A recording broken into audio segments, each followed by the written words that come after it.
quick sound test. This is transition from tea to tequila. How do you feel about that decision? I'm pretty excited.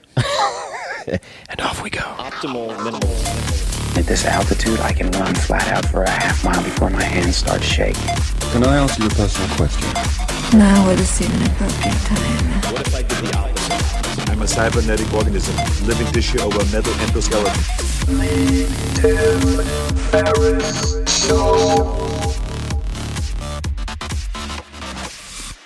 This episode is brought to you by AG1, the daily foundational nutritional supplement that supports whole body health. I do get asked a lot what I would take if I could only take one supplement. And the true answer is invariably AG1. It simply covers a ton of bases. I usually drink it in the mornings and frequently take their travel packs with me on the road. So what is AG1? AG1 is a science-driven formulation of vitamins, probiotics, and whole food sourced nutrients. In a single scoop, AG1 gives you support for the brain, gut, and immune system. So take ownership of your health and try AG1 today. You will get a free 1-year supply of vitamin D and 5 free AG1 travel packs with your first subscription purchase. So learn more, check it out. Go to drinkag1.com/Tim. That's drinkag1, the number 1, drinkag1.com/Tim. Last time, drinkag1.com/Tim. Check it out. Hello, boys and girls. This is Tim Ferriss, and welcome to another episode of The Tim Ferriss Show, where I interview some of the world's top performers, whether that be in investing, sports, entrepreneurship, or otherwise, film, art, you name it, to extract the tools and resources and habits and routines that you can use. And in this episode, I have the pleasure in beautiful San Francisco to interview an icon of tech. But you do not have to be involved with tech or even understand tech to get a lot out of this conversation. Matt Mullenweg is one of my close friends. He's been named one of PC World's top 50 people on the web, Inc.com's 30 Under 30, and Business Week's 25 most influential people on the web. Why, you might ask, has he received all of these accolades? Well, he's a young guy, but he is best known as a founding developer of WordPress, the open source software that powers more than 22% of the entire web. It's huge. He's also the CEO of Automattic, which is valued at more than $1 billion and has a fully distributed team of hundreds of employees around the world. However, Matt started off as a BBQ-chomping Texas boy. So how did this all come together? It certainly was not the grand vision from day one at all. And Matt is an incredible human being. He's a gifted musician. He is able to eat more than 100 chicken McNuggets in one sitting, and we'll talk about why and how he did that. And we really dig into the specifics of how he hires, what he looks for in people. We get really, really nitty-gritty into his favorite books, his routines, music, habits, work style. He's one of the most productive people I've ever met in my life. I think you're really going to enjoy this episode. Be prepared to take notes, but if you want all the links and resources and everything else, of course, you can find them, as always, in the show notes. Just go to 4hourworkweek.com/podcast, or just go to 4hourworkweek.com, all spelled out, and click on podcast, and that'll take you to the show notes. So without further ado, please enjoy Matt Mullenweg. Matt, sir, welcome to the show. Howdy, howdy. Howdy, howdy. So let's explain the howdy, howdy. Because there's some context missing. Of course, we know each other. Where's the howdy from? I was born and raised in Houston, Texas. Fine state. It is a fine state. The greatest country in the world. And you've taught me a great many things related to barbecue, related to photography. So thank you for that. You got me very interested in photography. And we've traveled a lot together. But for those people who don't know who you are, when someone asks you, Matt, what do you do? How do you answer that these days? I'm probably best known for once eating 104 chicken McNuggets in one sitting. Are you serious? Yeah. Wow. I did not know. How old are you? Was that like last week? Now you won't forget it. And then on the side, I do work on an open source publishing platform called WordPress, which powers such amazing sites, such as the 4-Hour Everything for Tim. That's true. And others like? New York Times, Wall Street Journal, about 23% of all websites now are in WordPress. That's amazing. And how did WordPress start for people who don't know the origin story? Sure. Well, it's an open source project, and it actually started as a fork or a derivative of an already existing open source project. So there's this thing out there called B2, which I was using and blogging with myself, and the creator disappeared, so the development stopped. And myself and this guy in England named Mike Little picked it up and kept working on it. How old were you at the time? 19. 19. And were you self-taught from the standpoint of programming? Yeah, I tried to take some classes in school, and they were just all terrible. So with programming, especially open source programming, like the web was the best place to learn it. And what made the classes terrible? I'm always curious. Why did they fail? Why did they not appeal to you? Well, I didn't go to a great school to start with. I was at University of Houston. Mm-hmm. I had an amazing high school experience. High school for the performing and visual arts. One of the best experiences of my life. But then I stayed in Houston. U of H was all right, but the computer classes in particular, I think like 20 or 30 years ago, Microsoft basically changed their curriculums or influenced the curriculums of many of these colleges. So even though this was 2002, 2003, the web had already happened, Right. It was a thing. Yeah. But they're still teaching you like Microsoft Visual Basic, and like you're building like buttons on Windows apps. Sounds really white knuckle stuff. Exciting. And so you began working on this fork, and could you explain what open source means? Sure. For people who aren't familiar with it? Open source is, for me, the most important idea I've been exposed to in my lifetime, actually. So think of open source like a bill of rights for software. And I think this is incredibly important now that more and more of our lives are influenced or governed by software. It basically says that here's 4 freedoms that are inalienable rights you have when you use open source software. And the license that WordPress is under, the GPL, says you have the freedom to use the software for any purpose. So that means you can make a Matt has funny hair blog if you want, or you can... Oh, you found it. or whatever you like. You can see how the software works. You can modify the software, and then you can distribute those modifications to your friends. And this sounds pretty basic and trivial, but a lot of what we use, it would be the equivalent of if you opened the hood of your car and there was just a black box, and you could be fined or go to jail for trying to modify things. For tampering with it. Yeah. Or trying to understand it.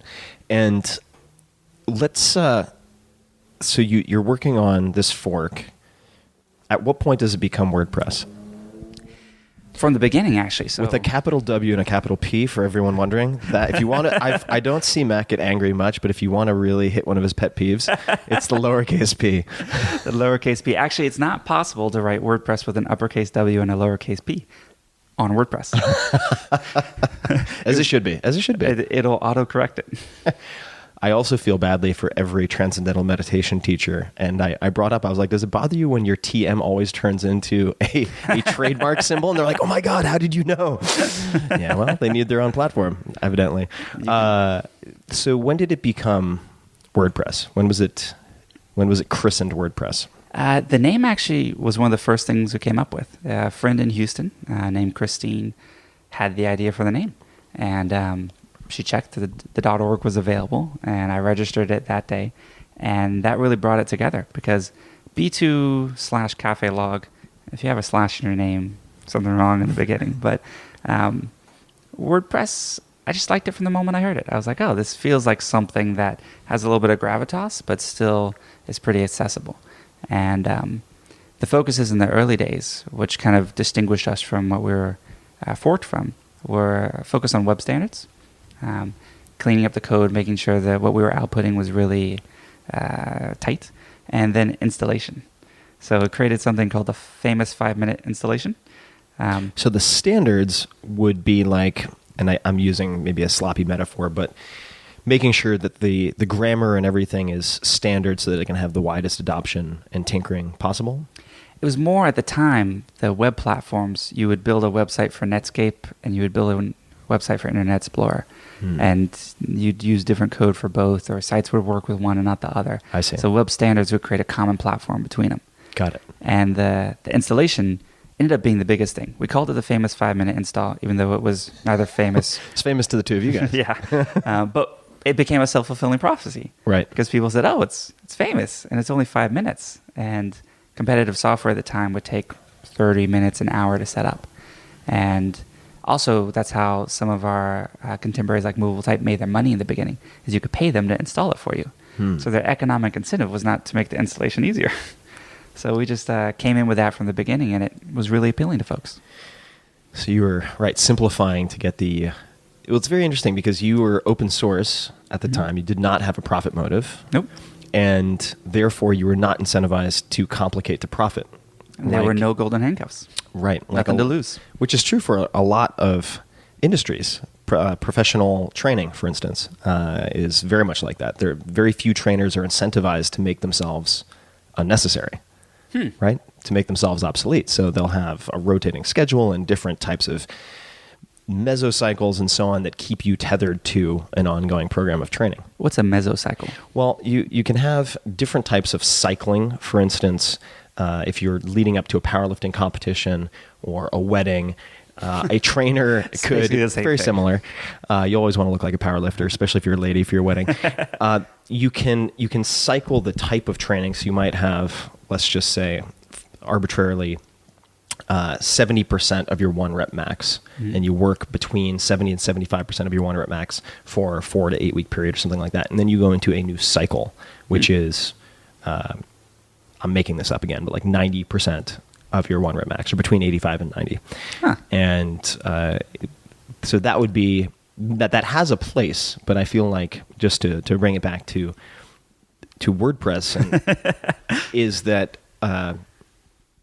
I feel like the number one priority of any good physical trainer or nutritionist should be to enable their client with the know-how and tools that make them themselves obsolete. So this complicate to profit is a real problem in a lot of industries. So my favorite classes in college were the political science and philosophy ones. And because you think about systems instead of necessarily just an incentives versus what works or what gets you to the next thing. So again, kind of like what you said, a personal trainer is not going to be incented to put themselves out of a job. Can you create a system, something you've done through your work, where people can self-enable? And from the early days of WordPress, we would always think, okay, well, if we do X today, what does that result in tomorrow, a year from now, 10 years from now? And it was kind of silly to think about 10 years from now, but it's now 12 years old. So now, did that long-term vision develop? What were the components that helped you to develop that long-term view? Because you're a young guy. I mean, you still are, despite the fact that you now have a 3 in front. How old are you now? 31 as of last week. I was so tired of the under 30 awards that you were getting every year. I was like, God, can this guy just turn 30 already? I feel badly about myself every year. It's award season. Oh, here we go. Mullenweg again. But what helped you to develop that long-term view besides maybe these political, poli-sci classes? I think the political science really, really helps because... Any particular aspect or figure? I really loved Thucydides. It's actually a classic. He wrote, I think it was a book about the Peloponnesian War. And he was one of the first, what we see now as historians. So he would go back and writing about this series of events, we'll kind of look at the why and what was the environment which created these things. So rather than saying XYZ happened, saying this is what the world was like and that caused XYZ to happen. But the metaphor I think of the most, because it's simple, is just like the dog chasing the car. Right. Like, what does the dog do if he catches the car? Right. Doesn't have a plan for it. Yeah. So I find it just as often on the entrepreneurial side, people don't plan for success either. Like if we create a marketplace for plugins, right, what is the natural conclusion of that if it's really, really successful? Well, if it's really, really successful, there's not that many free plugins. Right. It looks more like an app store on iOS or Android where everything's paid, because that's what the incentives will be for the developers over the long term.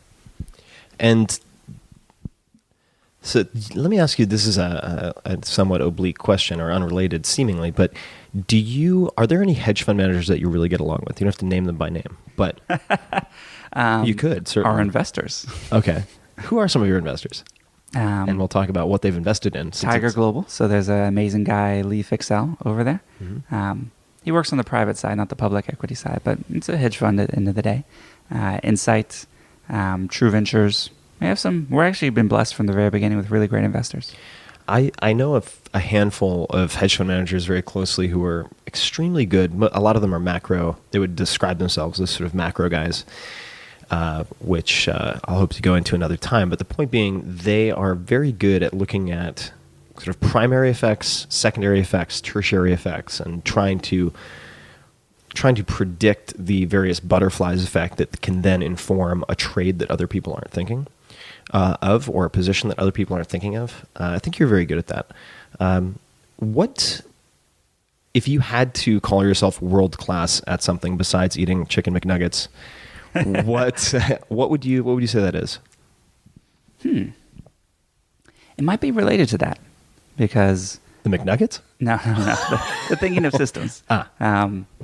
And sort of environments and ecosystems and how things sort of cascade, because running an open source project, the joking term is BDFL, so Benevolent Dictator for Life, is technically my role within WordPress. But it's the most powerless dictatorship ever, because obviously you don't have an army, you don't have the ability to tax, but you don't really have a carrot or a stick. You're not paying people to do things, and you're not punishing them if they don't do things. So you really are in a position where the things you do have control over, like let's say the website or how the code works or the license, you have to think of the implications of that. And then it's really just the power of a bully pulpit. Once in what a year, sense? It's like the State of the Union speech is happening from Obama. Once a year I give a State of the Word speech. Mm-hmm. And try to... That's at WordCamp. At WordCamp, yeah. I try to think, what are the things that have been influencing me, and the things that won't happen naturally in the WordPress ecosystem that might need another push, or might need to expose the community to something that they're not thinking about. So a lot of times at WordCamp San Francisco, I'll bring in speakers like yourself or other folks who aren't in the day-to-day WordPress, hubbub. Right. Despite my best efforts to muck things up. I was very happy, very, very pleased that our friend Nason was so kind at the Barbecue World Championships. That sponsors do you still sponsor a team there? I didn't last year. It's the first year I haven't been in a couple of years. All right. And Nason, who's a tremendous developer, helped to build a plugin called Probation, which allows me to whitelist someone who leaves a good comment that has aspects of questionable behavior, whether it's too much cursing, maybe attacking someone else, putting in too many links, which is a hugely helpful feature. So thank you, Nason. And that ability to customize has always appealed to me about WordPress. What are other? We can look at it through a different lens. What are some of the mistakes that would-be competitors to WordPress have made that prevented their wider spread adoption? Most of our most contemporary competitors, so the Wix.com, Squarespace, etc., they focus more on it being a service rather than it being something that's super extensible. So, for example, that feature you just described will never be in core WordPress. It will never be what? In core WordPress. Right. It's it's a relatively small audience. It's an edge case, but useful for the edge case. Yeah. And you know what, to be honest, like other people who maybe have the same prominence as your blog, it would be useful for. So there is an audience out there, but it's not the tens of millions that use WordPress. So if you're building a service like WordPress.com or like Squarespace, one of these others, because you essentially have one code base that everyone runs, you have to sort of design for the majority, or what you think the majority is going to want or be. Where with WordPress, with its sort of infinite extensibility of themes and plugins, there can be a million niches. And in fact, with the way plugins are distributed, for people that run WordPress themselves, almost no two are alike. Right. You know, when you think of the theme plus the plugins, that each one's its own unique, beautiful snowflake. Right. So you're not trying to decide what the average shoe size is in the world and give everyone a 9. So our competitors will say, it's this checklist of features, and we're going to do these 10 things WordPress does, and maybe we'll do this one better and this one better. And honestly, like a smart team of a couple developers could probably do that in a year. But to replicate the 35,000 plus plugins and themes, it's a huge moat. I mean, it would take lifetimes. And at what point did you decide to create Automattic, WordPress.com? Sure. So I should say what Automattic is. Automattic's the company where I work. I became CEO last year. And basically it's... They had to wait until you had a 3 in front of your name. They had to wait until I was 30, yeah. So it was basically taking the idea that there's some services for WordPress that aren't appropriate for the open source side, this distributed nonprofit thing. And also that I wanted to create a company that I wanted to work at. Yeah. And so that became Automattic. What was the question? How did you decide to create Automattic? You know what it was? It was spam. Okay, tell me more. So, things on the web get spam. Oh, yes, I'm very well aware. Whether it's your email, a contact form, spammers will I think I have exploit. more than 100,000 spam comments in my spam right now. So what's been protecting you is a plugin called Akismet. Correct. So Akismet is an anti-spam system. And what had happened was I kept writing anti-spam plugins that were just plugins. So it was just code that would run on your blog. And they would work for an ever-decreasing amount of time. So the first one stopped spam for a year. And the second one stopped it for 6 months. And then it got to the point where I'd release a new version. And the next day, the spammers would work around. I was I always had an idea of I apologize to anyone Russian named Ivan, but this guy in Russia, just downloading my plugin, I can work around this so easily. Yeah. And so I thought, this is asymmetric warfare. Yeah. We're never going to beat the spammers because they're like the bully on the playground unless we team up. Right. And so Akismet is sort of a system Pack where, of wolves that tear the bullies apart. yeah, it's a pack of... Wow, I like that. Or maybe it's circling the wagons. It kind of protects you from... It's more, visually less violent. And it's able to adapt as quickly as the spammers were because it's a centralized service. I built some centralized services before that were expensive to run and costing me a lot out of my own pocket. So I wanted to make it a business so it could be self-sustainable. I didn't want this something sort of running on my charity, or if I went away, this would stop. So that's why... I assume you also need money for food and rent. I don't need that much. We'll talk more about that later. Got it. Not to interrupt. So Akismet, spam. That was the first project of Automattic. And it made perfect sense because it was something that WordPress, the software, couldn't do. It was something that was a service. It was something that I wanted to have a sustainable business model. And so that was actually the first thing. I left CNET, so I moved out to San Francisco, got a job at CNET. It was awesome. I was there for about a year. And basically the weekend after I left, I just hacked the whole time and released the first version of Akismet. What year was that, roughly? I believe it was 2005. 2005. And was that the period in which you were experimenting with polyphasic sleep? Or was it before or after that? That's a good question. No, I did the polyphasic sleep before then. Okay. So that was when I was still in Houston. And for those people who don't know, polyphasic sleep is this very controversial concept of taking what would normally require, say, 8 hours sleeping, monophasic, meaning one block, and breaking it up into multiple fragments. I wrote about this in the 4 Hour Body, and man, do people get excited about that, either positively or negatively. So what was, you were experimenting with, was it Uberman? Uh-huh. So it's about, what is it, between 2 and 2.5 hours? Something like that? In a 24-hour cycle. In a 24-hour cycle. So it's 4 hours on and then 20 to 30 minutes of sleep. What happens if you miss one of those naps? You're wrecked. But this was probably one of the most productive periods of my life. So I wrote WordPress in that time and also something called BBPress. And I remember your answer, but I'm curious if you remember what you told me. Why did you stop polyphasic sleep? What happened? What did I tell you? You got a girlfriend. Turns out, I know, girlfriends don't like that sleep cycle. No one would have predicted it. The getting of the girlfriend. Maybe the getting of the girlfriend. And maybe that's that. Maybe that's who I marry someday. Someone who will also be on polyphasic sleep. But sounds like a really tense household. She has to type Dvorak and do polyphasic sleep. Oh, So. yes. You know what? All right, you brought it up. Why are you obsessed with Dvorak? Oh, yeah.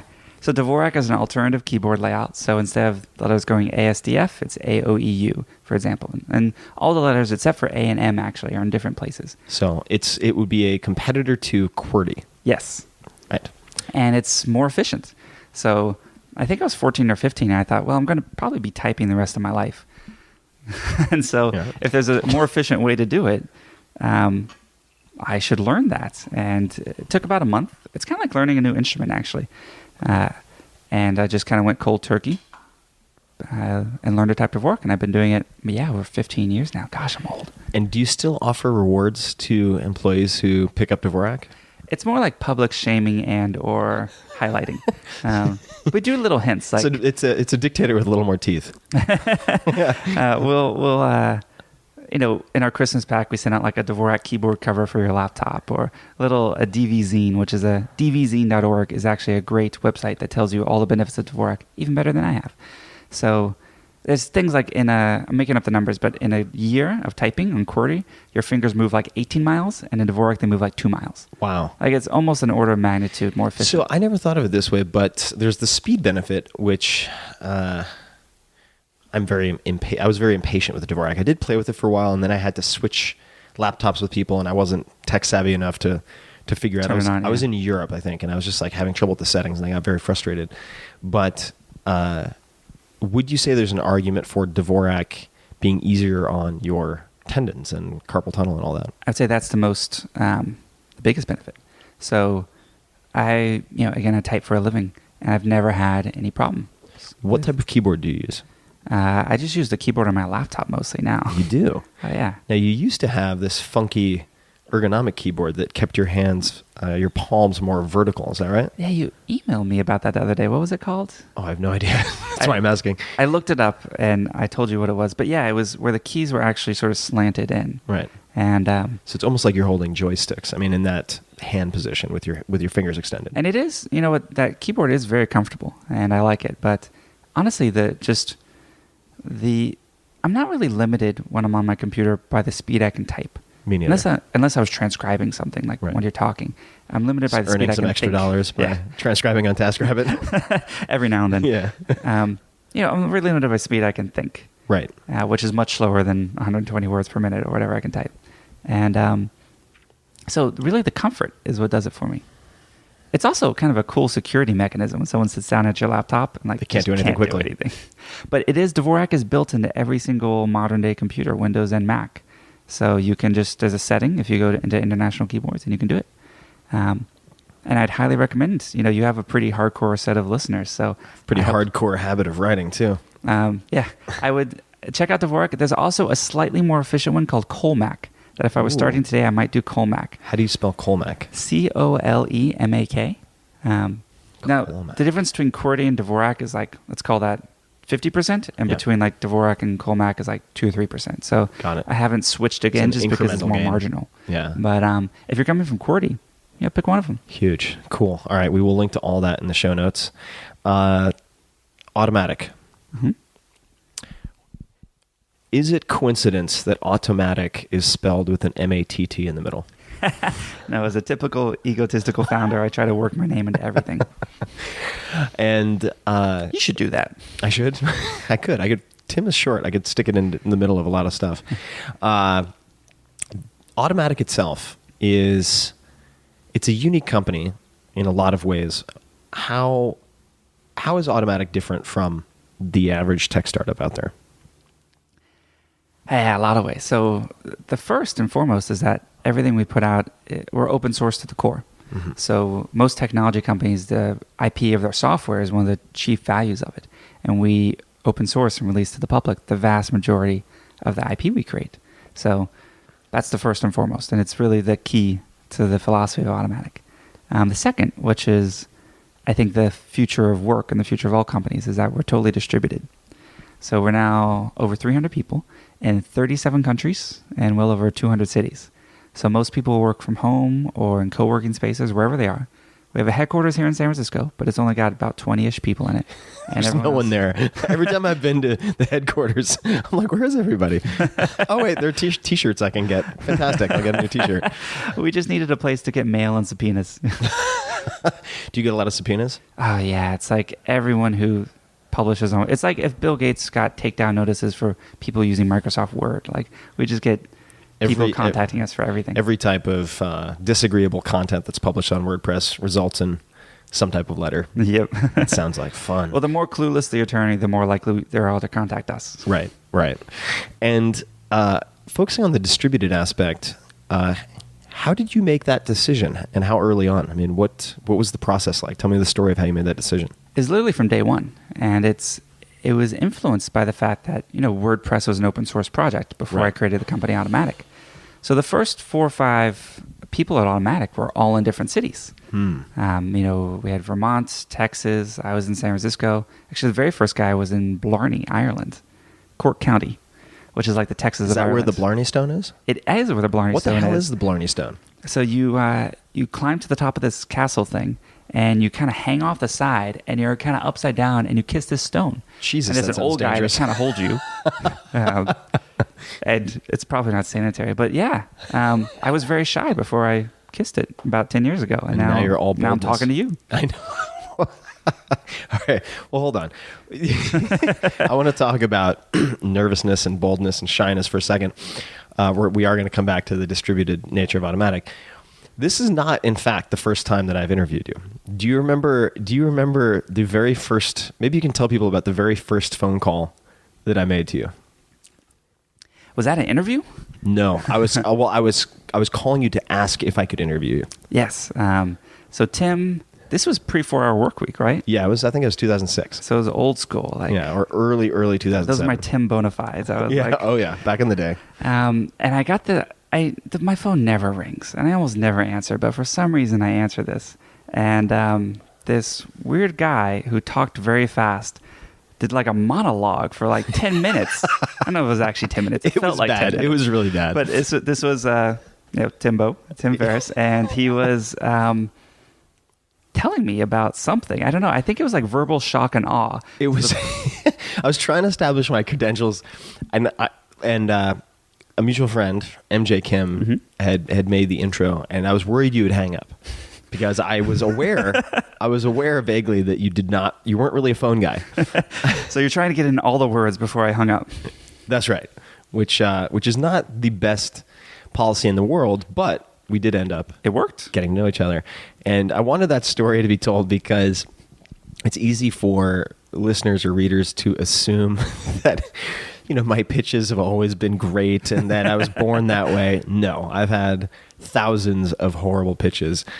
Some of them just by the luck of the day you happen to contact someone work, but it's despite your technique, not because of it. So distributed from day one, what are the tools that you currently use to make that work?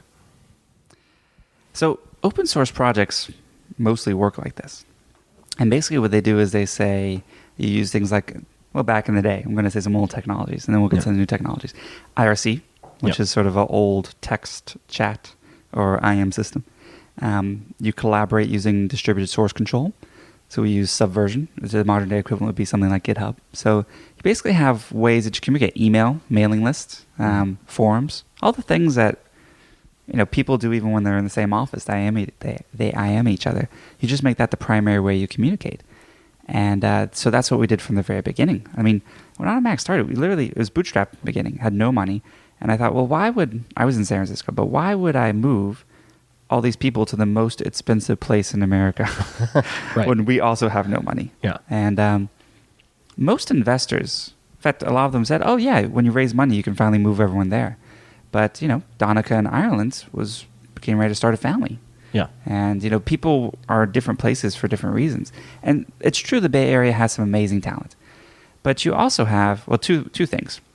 You have some incredibly talented people all over the world who, for whatever reason, don't want to live here, even though it's a pretty cool place. Yeah.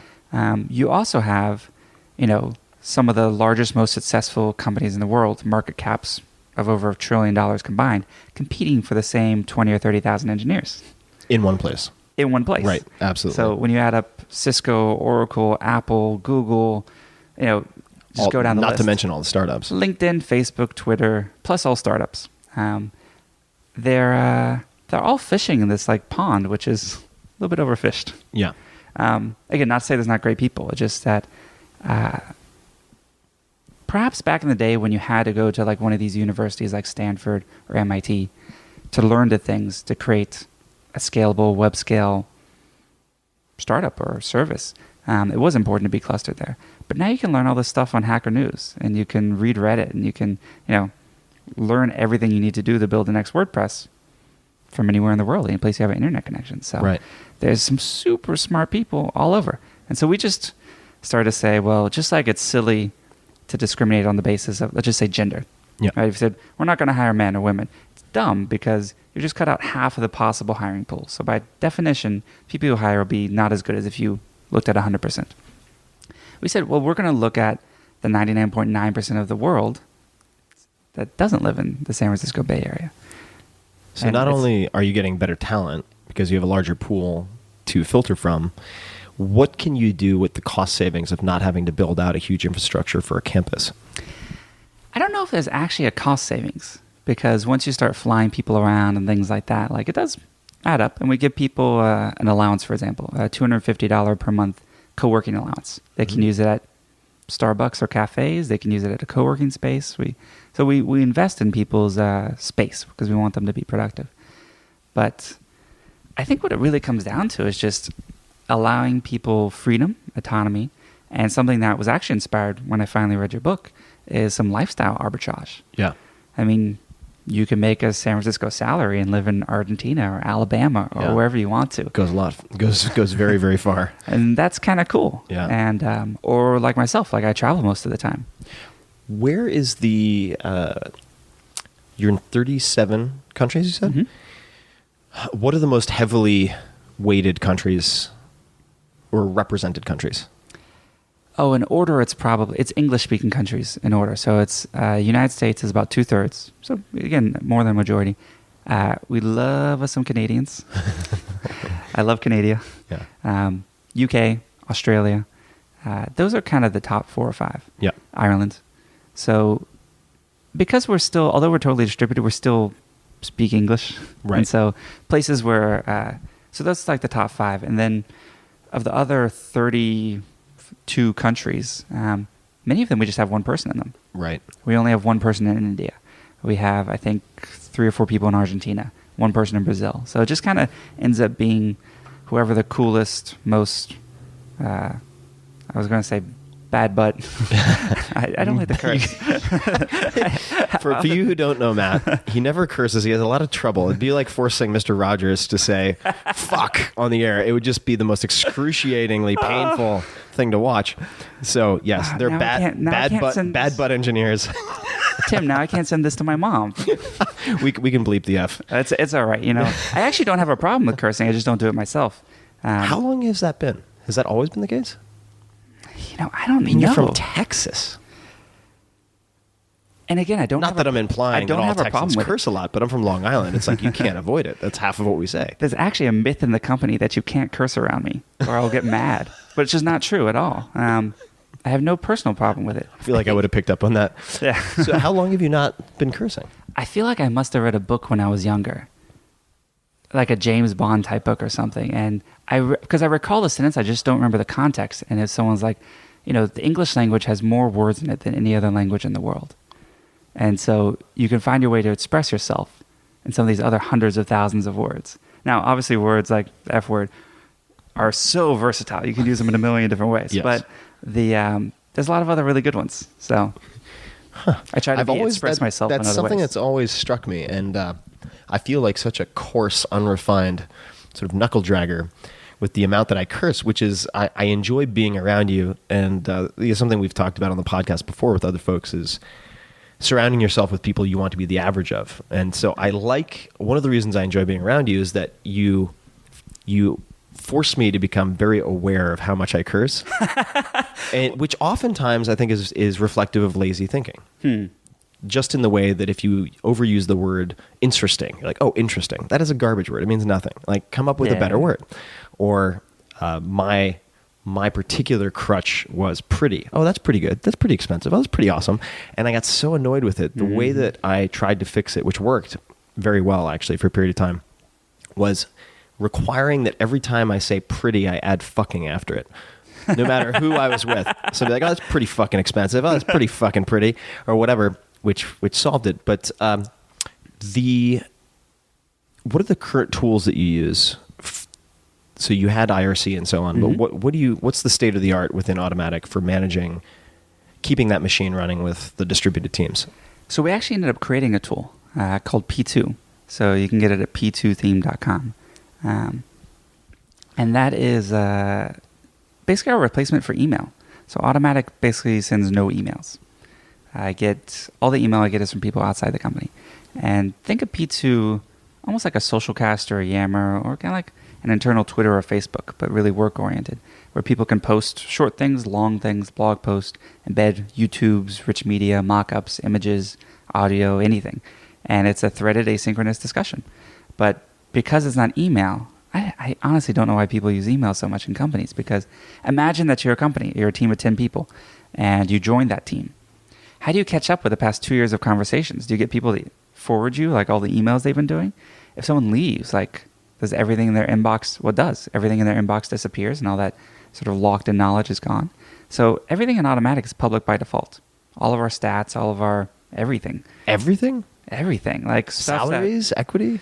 So we're not Buffer, where we publish, salaries and equity. But the So just for context for people who are not in this world of tech, Buffer app is actually an app I use every day, very useful for scheduling. But Buffer app allows you to schedule different types of Facebook posts, Twitter posts, etc., among many, many other things. But they're extremely transparent with their information. So they publish a formula, essentially. Yeah, that how they determine their... It's like a base salary, like salaries. $50K for support, plus a multiplier for experience, plus you can get equity or more salary or things like that. So in theory, the formula is public. I think some of that stuff goes a little bit too far, and it creates as many problems as it solves. How do you draw the line? Or how do you decide where to draw the line? It's really a judgment call. And also thinking about what is the logical conclusion of this. Mm-hmm. So how does that system work when we're 10,000 employees or 100,000 employees? And does it just sort of kick the can down the road? So the thing I think about the Buffer system it's not bad that their salaries are public. In fact, government jobs, salaries are public, and many companies have sort of stated titles and levels that have certain ranges.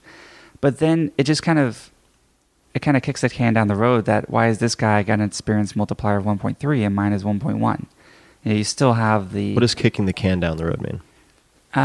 It's if it purports to solve the idea of compensation inequity. Right. There's still subjective measures that have a big impact on what the output of the formula. That doesn't really help. So what I think of is this going to make the company either solve a problem that we can't solve otherwise, or is it going to make it better overall? And so all of our communication being public does. And it's all searchable, it's all indexed, it's all tagged. I could look you up in our system and see every meeting anyone's ever had. I feel like, wow, this guy really doesn't know how to use computers. Yeah. But going back now, almost 10 years. We turned 10 this year. So that's pretty powerful to have that sort of record of everything. And it's all searchable and indexed. So that, I think, makes sense. And we're very trusting internally. Like, if we're working on an acquisition, for example, in my status updates that I do weekly, I'll put that I worked on this acquisition. In theory, that could leak, it could whatever. But I find that when you trust people, they tend to do the right thing. Mm-hmm. Versus if we try to really lock everything down, I feel like that wouldn't engender a two-way loyalty. So P2, Slack, I really love. Now Slack has come up a lot recently for me, including for very small teams. Can you explain Slack? Sure. As I pour water all over this table. That's all right. It's all right. It's wood. Suppose I would assume the tree was exposed to water. Hopefully it'll be okay. So at some point, Slack is kind of, for us, it's a replacement for IRC. So imagine it's a real-time chat platform that actually has a lot of the benefits of P2. You can embed media in it and things. But it just makes sense for IM. So we used Skype before. But again, it didn't really scale for us. So if you're the 101st person to join Automattic, and we use Skype for all of our messaging each other. You have to add 100 people to your contact list and be accepted by each one of them. Rooms have limits for how many people they can have. Just all these arbitrary things that's not suited. In Slack, you can DM anyone in the company. They also have a really great search. There's public channels that anyone can join. There's private groups. And it's done by some of the folks behind Flickr, Stuart Butterfield, Cal Henderson. And it's just really well done. Like, it's pleasant to use. Love the name. So it's a positive association just in the name. It's an enterprise tool, although you can use it for, I'm on like 4 or 5 teams now, including some that are just groups of friends. But it's really pleasant to use. Like, it's consumer grade. And I mean consumer grade as a compliment. You mean the UI, like the user experience is consumer friendly and user friendly. It could compete with a Facebook or a Twitter for its usability, versus where most enterprise software just, is designed by someone who's very unhappy. And why not use P2 for the IRC like chat? It's not chat. Okay. So P2 is threaded. It is real time, but you wouldn't use it like a chat client. Got it. Where Slack is chronological, so there's no threading. And it's instantaneous. It comes to your phone. It's more like an IM application. Got it. And would you use P2 for project management type stuff as well? We do, yeah. Okay. We have bug trackers. Different teams use different things. Some use Fabricator, some use GitHub, some use Track. We allow teams a lot of autonomy in choosing their tools there. But all the communication really happens on P2. So think P2 replacement for email, Slack a replacement for Skype IM. And that's really, between those two, you can take over the world. I love it. And for those people who are not aware of, who are not part of the tech world, no, that was a coaster. That was a very metallic Scandinavian coaster that was stuck to the bottom of a glass. That's the downside of these coasters. We're sitting at my place, chilling. We were going to do tequila sipping. I don't want to incriminate Matt, but I have to get on the road a little bit later, so I don't want to have. I don't want to be swimming in Casa Dragones, which is my favorite sipping tequila. But it's my favorite too. It's so good. It is good. And just to digress, because this is worth digressing on.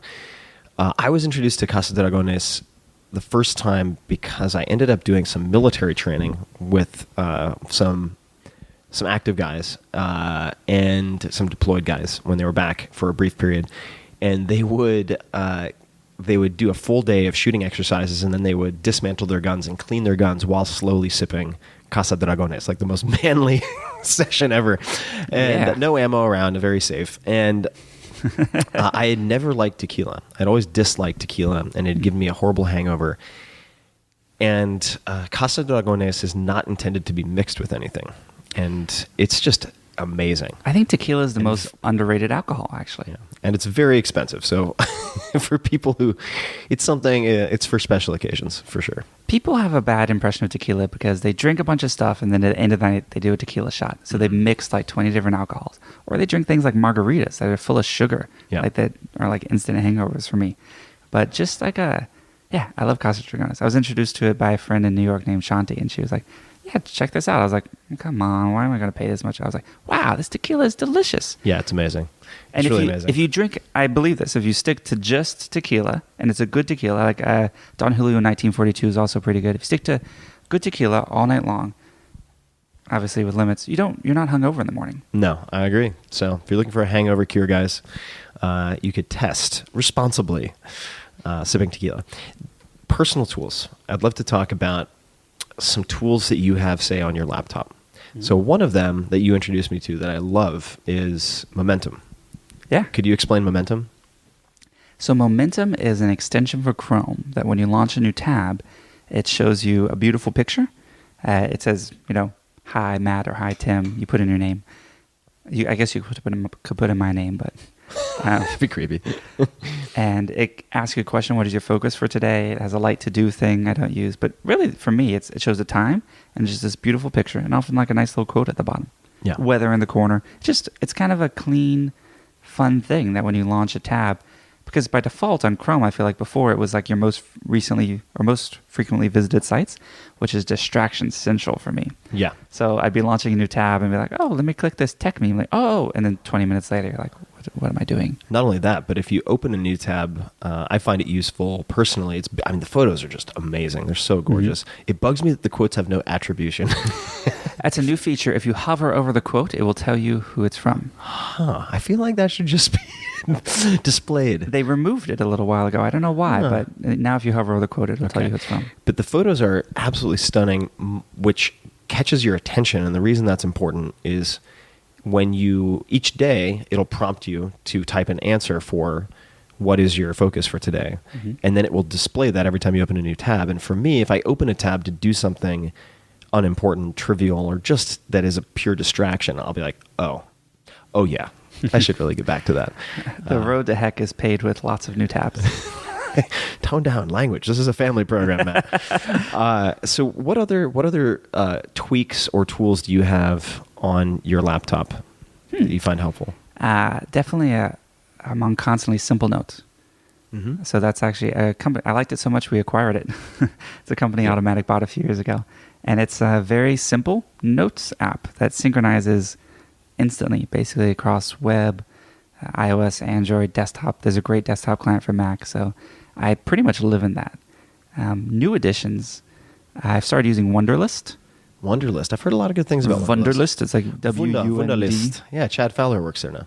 Oh, cool. Yeah, good guy. Really liked it. So I just started doing that this year, actually. Mm-hmm. What else is on my computer? Spotify, standard stuff. What are some of your other most used apps on your smartphone? Well, obviously WordPress. Yeah, of course. Okay, I'll get the plugs out of the way in the beginning. So let's say WordPress, Simple Notes. Got it. Check. For messaging, I've actually become really into Telegram. Telegram. So telegram.org, it is a free, fast, and encrypted, optional, really good encryption, by the way, messaging app. That isn't Facebook, isn't WhatsApp, isn't anything else, and it's super good. And they have a desktop client as well. I like WhatsApp, but I'm on my computer the majority of the day, so I need to be able to message from there. And iMessage only works with iPhone, other iOS devices, so it's pretty nice. So Telegram you can use on your phone and on your laptop. Yeah, which I love. My iMessage is broken. I won't pull you in for tech support, but we'll do it I could use Telegram. Slack, something. So in terms of making myself a better person, the row is the 7-minute workout app, calm.com, which I'm an investor in, and Kindle, reading. And Kindle is a meditation app. No, I'm not. No, that is not the meditation app. I need to do some more dual end back training. Oh God, that was terrible. Calm is a meditation app. Yes. How often do you meditate? Not enough. I feel like that's a dodge. Is that once a month or what's not enough? So where I am in this new year is I'm trying to do it for 5 minutes per day. That's perfect. That's just where I'm starting out. Actually inspired a lot by you talking and telling me about how meditation's become a big part of your life. I'd like to work up to where it's, maybe a twice a day more meaty session. But I've struggled a little bit even with that 5 minutes. So putting Calm on my home screen and just kind of just saying, you can do anything for 5 minutes. There's really no excuses for not doing 5 minutes a day. It's kind of neat. It's kind of like for fitness. One of the things I did a while back was I would just try to do it started with one. So just before I got in the shower, I'd do one push-up. Mm-hmm. And no matter how late you're running, no matter what's going on in the world, you can't argue against doing one push-up. Right. Come on, there's no excuse. So I often find I just need to get over that initial hump with something that's almost embarrassingly small as a goal. And then that can become a habit. I think this illustrates a really important principle, which is rigging the game so you can win. People don't like to fail. And if you set the pass-fail mark too high for an activity, for instance, a lot of people make New Year's resolutions. They decide they're going to go to the gym 4 times a week. That's too much for someone who doesn't go to the gym at all. Yeah. And if that's the pass-fail mark and you go 3 times a week, you're going to feel like a failure. Whereas if you psychologically set the hurdle at 1 time per week, for instance, and you only have to spend 15 minutes in the gym, then you can earn bonus credits by doing what would have previously been viewed as a failure, right? Someone should write a book on that. Right. God, I can't do another 600-pager. The 4-Hour Body has another point that I think is very important, which is the layering of behaviors or sequencing of behaviors. So if someone has 100 pounds to lose or 50 pounds to lose, I think exercise is the wrong place to start for a whole host of reasons. Did you say diet? Exercise is the wrong place to start. Oh. Diet is the right place to start because exercise is an additive behavior. It's something they don't currently do that they have to make time for, whereas especially if they're overweight, they're definitely eating. So they have set aside time to eat, and they're just substituting in different default meals, which is very, very, very easy. Met my first slow carb follower who's lost 200 pounds recently. Wow. Yeah, that's a lot. That's a lot of pounds. That's a lot of pounds. Actually, that was a question I wanted to ask you, if it's okay to turn this around. Yeah, sure. I've been reading a little bit more about fasting and intermittent fasting. So yeah. if there was like a couple tweets worth of advice you would give. For fasting? Yeah. Definitely. All right. I think if you have incredible discipline, I think that intermittent fasting, for instance, I think his name is Martin Birkin, Lean Gains. I think he does quite a bit here.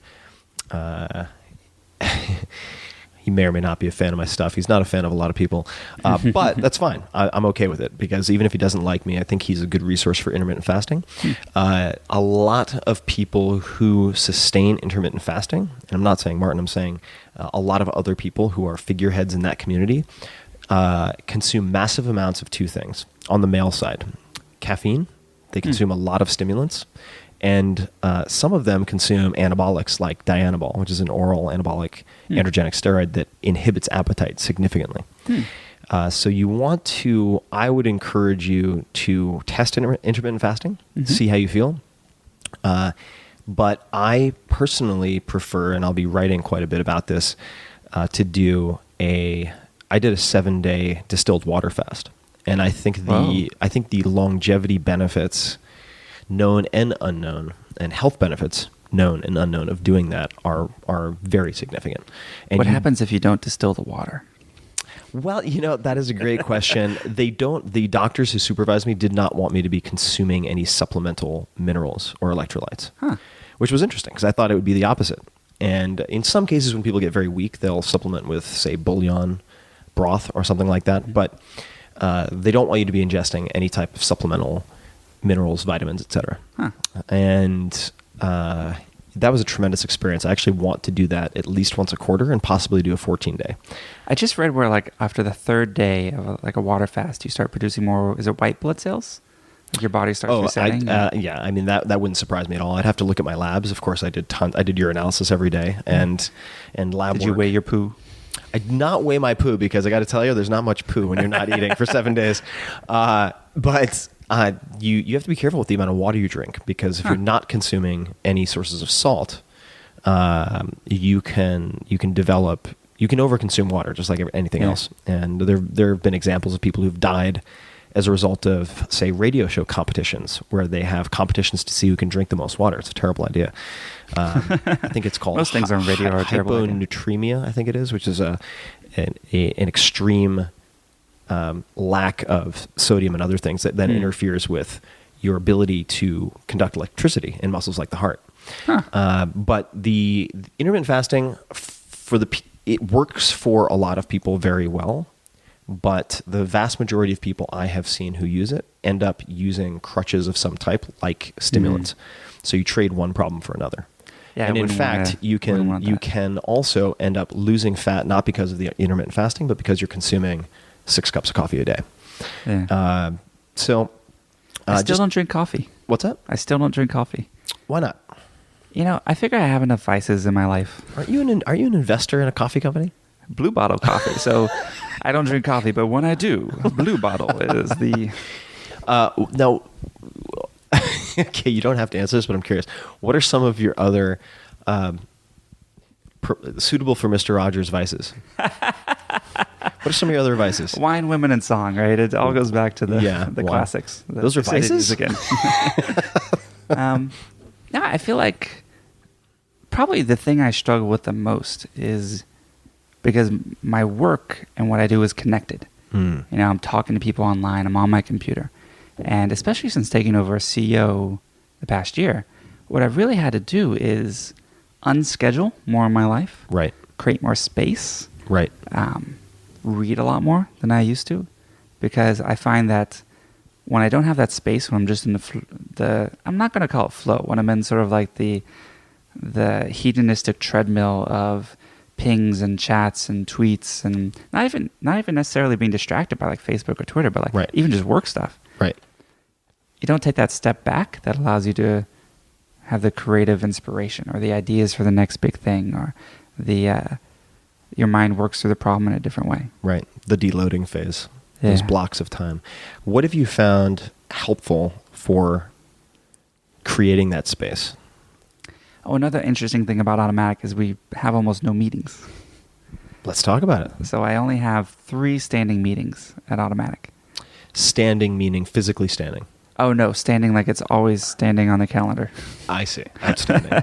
So every other week. What makes those meetings worth doing? So they're meetings with groups of people who are responsible for 3 areas at Automattic. One for all of WordPress.com and everything related there. One for Jetpack and all the plugins we make. And then one we just call business. They're called .com.org.biz. So the commission, the organization, and the biz group. And business is basically all the people who work on making money at Automattic. Right. Got it. So all the VIP guys. Yeah, VIPs on that team, ads. So the commercial side. Because to be honest, the vast majority of automaticians don't think about revenue at all. Yeah. There's just a few of us that shoulder the burden for everyone else. It's probably a good thing. I mean, what do the other people primarily focus on? I don't know. Comics. Tequila. What they're having for lunch. No, I mean, you think about the user. Yeah. You think about the experience. You think about what is the thing. The hardest thing is spending the most time on the most important things, just in life in general. Definitely. And especially when building products. Like, it's so easy. There's a term in open source called bike shedding.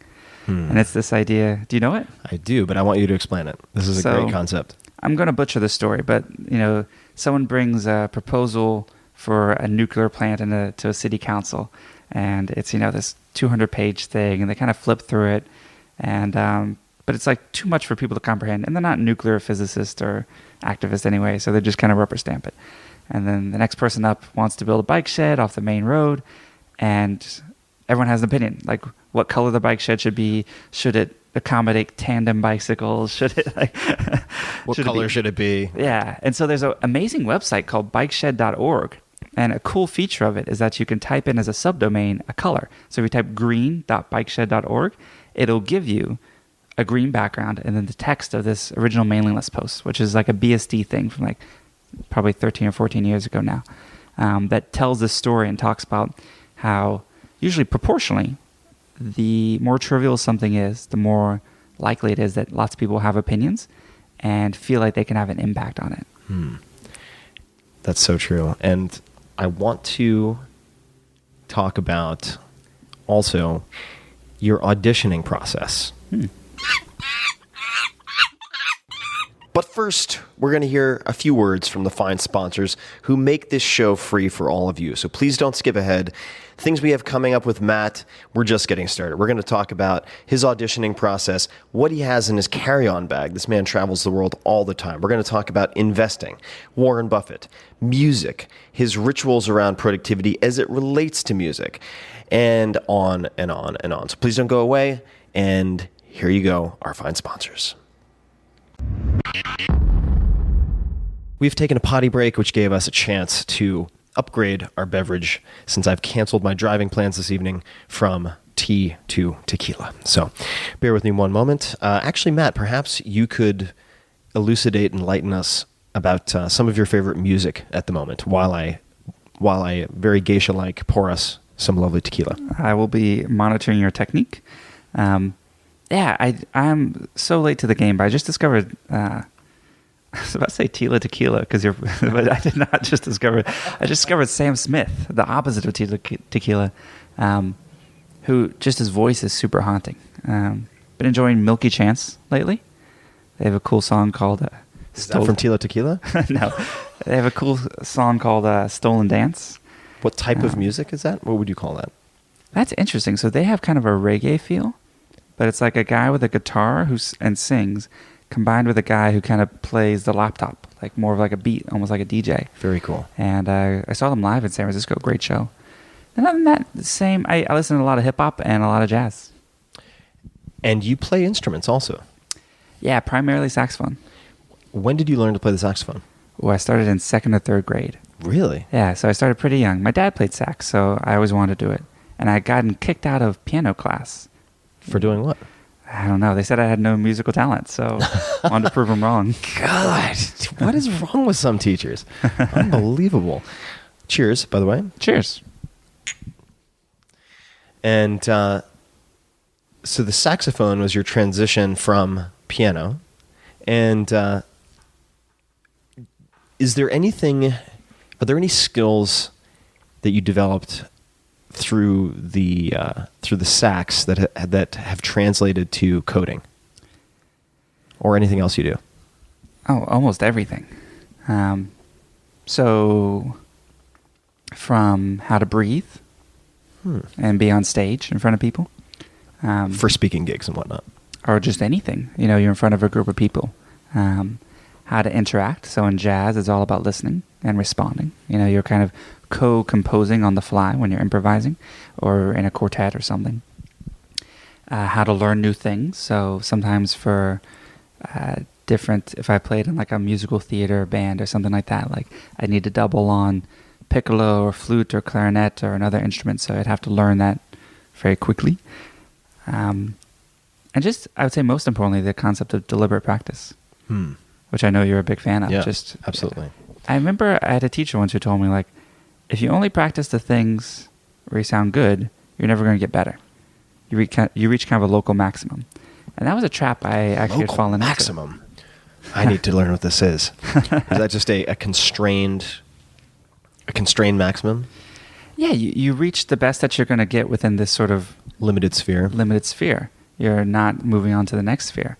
And, especially back when I was young, I think I was more self-conscious. And so when I'd practice, and it'd be at school or at home, I'd want to sound good for whoever might walk by or hear me or anything. And that's not how you get better. You just you get really good at the 10 things that you're practicing. But the people who practice the best sound terrible. Like they're squawking and squeaking and doing long tones and overtones. They sound like it's funny, one of the best things you can do to sound better on saxophone is what's called long tones, which is just playing a single note for a really long time. And then going to the next note and playing that for a really long time. Why does that make you better? Is it an endurance thing? It helps your embouchure and your tone. Your what? Embouchure. What is that? So the embouchure is basically the position and firmness of your mouth around the mouthpiece. And basically, it's basically the seal around the mouthpiece. I'll try not to make any jokes.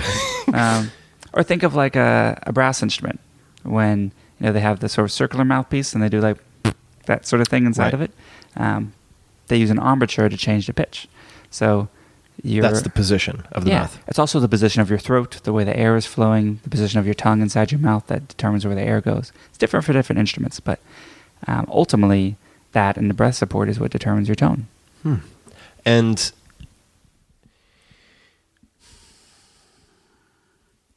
you listen to a lot of music. You're an avid consumer of music. Mm-hmm. Do you still listen when you work to one track or a handful of tracks on repeat? I do. So explain this. Explain what the last thing that you listen to in this way and why you do that. Literally today, this Sam Smith song, I'm Not the Only One, which is, I actually just blogged about it. Check it. Oh, I can plug my blog, ma.tt. Which is a great domain name. Thank you. Yeah. Where's TT? Trinidad and Tobago? Trinidad and Tobago. I actually just renewed it for another 3 years. Why only 3 years? I'm curious.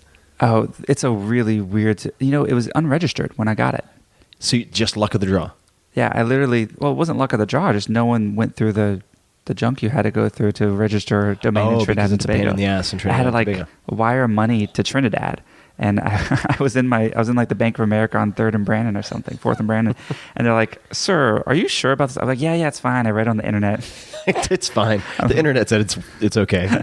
Someone contacted me. I'm going to send them a couple grand, and they were very concerned about the money I was wiring to this Trinidadian bank. But I find that So on your blog, you put a video of just a YouTube of Okay. the music video for this song. But that's just because YouTube's the easiest way to share music now. Sure. The nice thing about a song on repeat is that I can really enjoy it, but something about it allows my brain to background it as well. I have a couple albums that I can do the entire album on repeat, but what I can't do is something new or novel. So like a Pandora or Spotify radio distracts me because I'm like, oh, what's this? And then I'll start, next thing I know, I'm like on the artist page and on their Wikipedia and like really digging into it. So I really want something I've heard sometimes literally 1,000 times before. What are some of the other songs that you've heard 1,000 times? I really like John Mayer's Who Says? Who Says I Can't Get Stoned? Which is kind of funny because I don't. What is another one? Some Kanye songs like Gorgeous, Power. Yeah, there's just different, whatever it is at the moment. Kendrick Lamar is amazing. So Kendrick Lamar has a song, Rigor Mortis. It's actually kind of upbeat. So it's a pretty intense song, and his lyrics are fast and furious. He's, in my opinion, the greatest lyricist of this generation. What was the name again? I don't even recognize the name. I'm embarrassed Kendrick to say. Lamar? Kendrick Lamar. Oh, man. Yeah, he... I remember when someone told me like a year ago who Taylor Swift was. I'm really out of the slipstream of pop culture. Kendrick Lamar is definitely in my top 5 favorite rappers right now. And he, his music actually has a lot of jazz influence on many things he does. And Very this song, Rigor Mortis, samples a jazz track. And it's a lot of these tracks are shorter. So the Sam Smith is like, I think, 3.5 minutes. Who Says is like 2:56 or so. Rigor Mortis is under 3 minutes. And just put them on the loop. So I borrowed that habit. I remember you told me about this, and I thought it was genius because I had used different albums for different books. Uh-huh. And for those people who haven't heard this, because it does help some people a lot to write, if your writing period is best at night and you feel very isolated, which I did late at night, I generally did my best synthesis, not research, not interviewing, but synthesis from about 10 p.m. to 5 a.m. Huh. And I'd be alone, and it was just very hermit-like. And I felt very isolated to be in the quiet and darkness by myself. So I would put in earphones, listen to music on repeat, very often something without vocals, and a pendulum, for instance. And I would then watch the same movie over and over and over again. But it would just be in my peripheral vision because the images of human beings would make me feel less isolated. And it was very comforting. So I had The Bourne Identity, the first, and Shaun of the Dead for the 4-Hour Work Week. Didn't you do one of the Bond movies too? I did. Casino Royale. I've seen hundreds, probably thousands of times because I would just leave it on repeat. So I might play 5-6 times a night if I'm really in a session. And then for the 4-Hour Chef, the funny addition was the first thing that I clicked on Amazon Prime that was available on Amazon Prime, which was Babe. So I ended up watching with the pig. With the pig. Oh, wow. And Farmer Hoggett. And it's actually a brilliant great movie. Yeah, it's a brilliant movie. There's a lot hidden in that movie. There are a lot of subtle details, just like Kung Fu Panda is a genius movie. Now that I have not seen. Yeah. Oh, it's fantastic. I love when they make these movies for kids, but they put cool stuff in there for adults like too. Aladdin and many other movies. Yeah. Really fantastic. So, all right, so that's the music trick, the repeat. I have a colleague who does the movie thing, and Like I do. yeah, and I I think put the movie on mute though. Oh, really? Yeah, and I listen to the music. For him, he does Big Lebowski and a few others, but the only variation I've introduced in the past few years is I like this electronic EDM type group called the Jane Does. Mm-hmm. They're also friends, and they do some mixes, and they have some. I guess it's called trap music. Trap. This is where I'm getting out of my element a little bit, but I find that if I'm doing things like email, where I need to be a little bit higher energy and go through a lot of things, that's really good for me. I love it. Auditions. Tell me about auditions. What are auditions? How do they work in Automattic? Why auditions? So one thing that's really important when you're in a distributed company is, there's no one looking over your shoulder. There's no manager walking by. There's no one even who knows whether you started work or if you started work at all or what time you did. So you really need to hire people who are self-motivated and can manage themselves to some extent. A ton of automaticians were formerly freelancers. or CTOs at other companies or things like that, because they really need a lot of ability to self-direct and have self-management, which is a tough skill. Like, it's still something that I work on every day of my life. So what we found, we've tried every hiring, especially when we started. You know, I was much younger and I thought, oh, well, we should do it like the other companies do it. So we tried, you know, how many manhole covers are there in Manhattan? The McKinsey and Google brain teasers. The brain teasers, although Google has stopped doing them. I think Microsoft was most famous for them. So we did brain teasers, we did coding tests, we did the thing where you like ask a hard technical problem and have them write the code on the whiteboard. We did it where 20 people would interview the person, not literally 20, but, you know, like interview after interview, and then you sort of get a consensus. And none of it had a great correlation with how productive and great that person was in the company later. And I also started to see no correlation. I think because I dropped out of college, I was very entranced by people with masters or PhDs.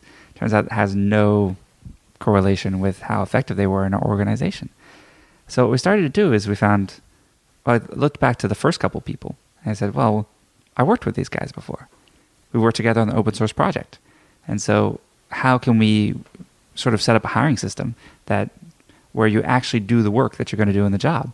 And that's all you're judging them by. You don't care about anything else. And so we try to make the interview process as much like the actual work as possible. So we don't do voice or video.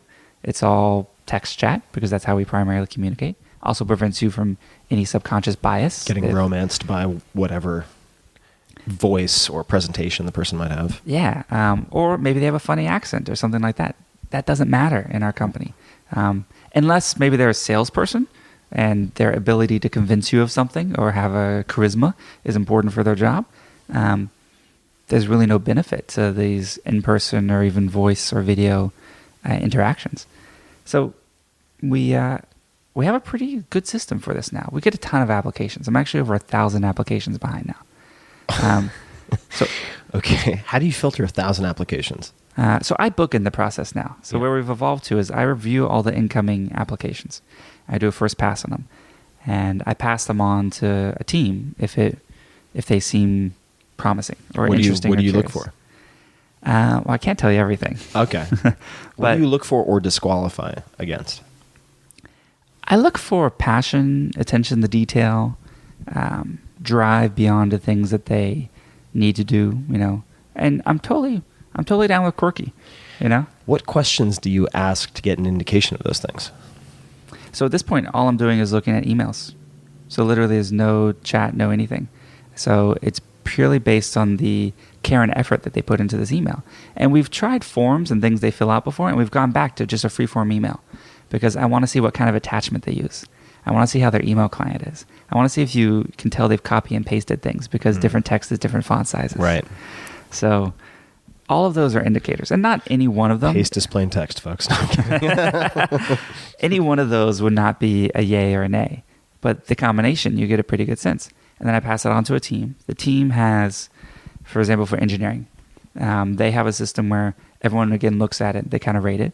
They choose a certain number of people to make it to the next stage, which is like a very simple code test. Takes like about half an hour. Sometimes it's called a fizz-buzz test in programming. What does that mean? It's just a basic, super basic thing that anyone... Fizz-buzz. Does that stand for something? Yeah, so you move some variables around that are Okay. fizz and buzz, and you arrange them in different ways, or you repeat them, or you sort an array or something like that. But Got it. A basic thing that anyone can figure out. And that filters out a surprising number of people, even who make it through these first few screens. Simple coding test, and then... How do they screw that up? I don't know. Okay. All right, moving on. Fair enough.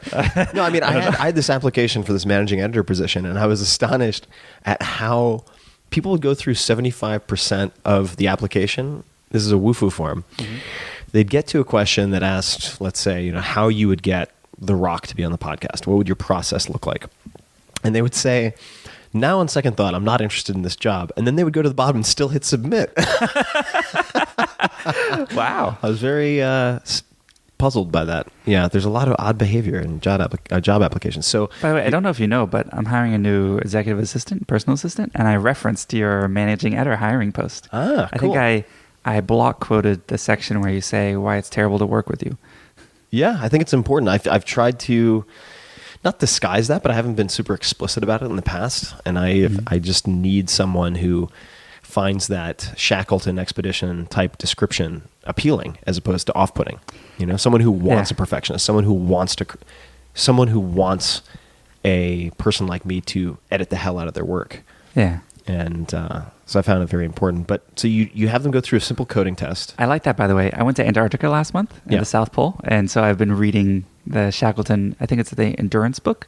Yeah. Such a fascinating story. So fascinating. Yeah. For those people who don't know, the classified ad read something like, seeking men for dangerous journey, return uncertain, glory upon success. Something, or low pay. Yeah.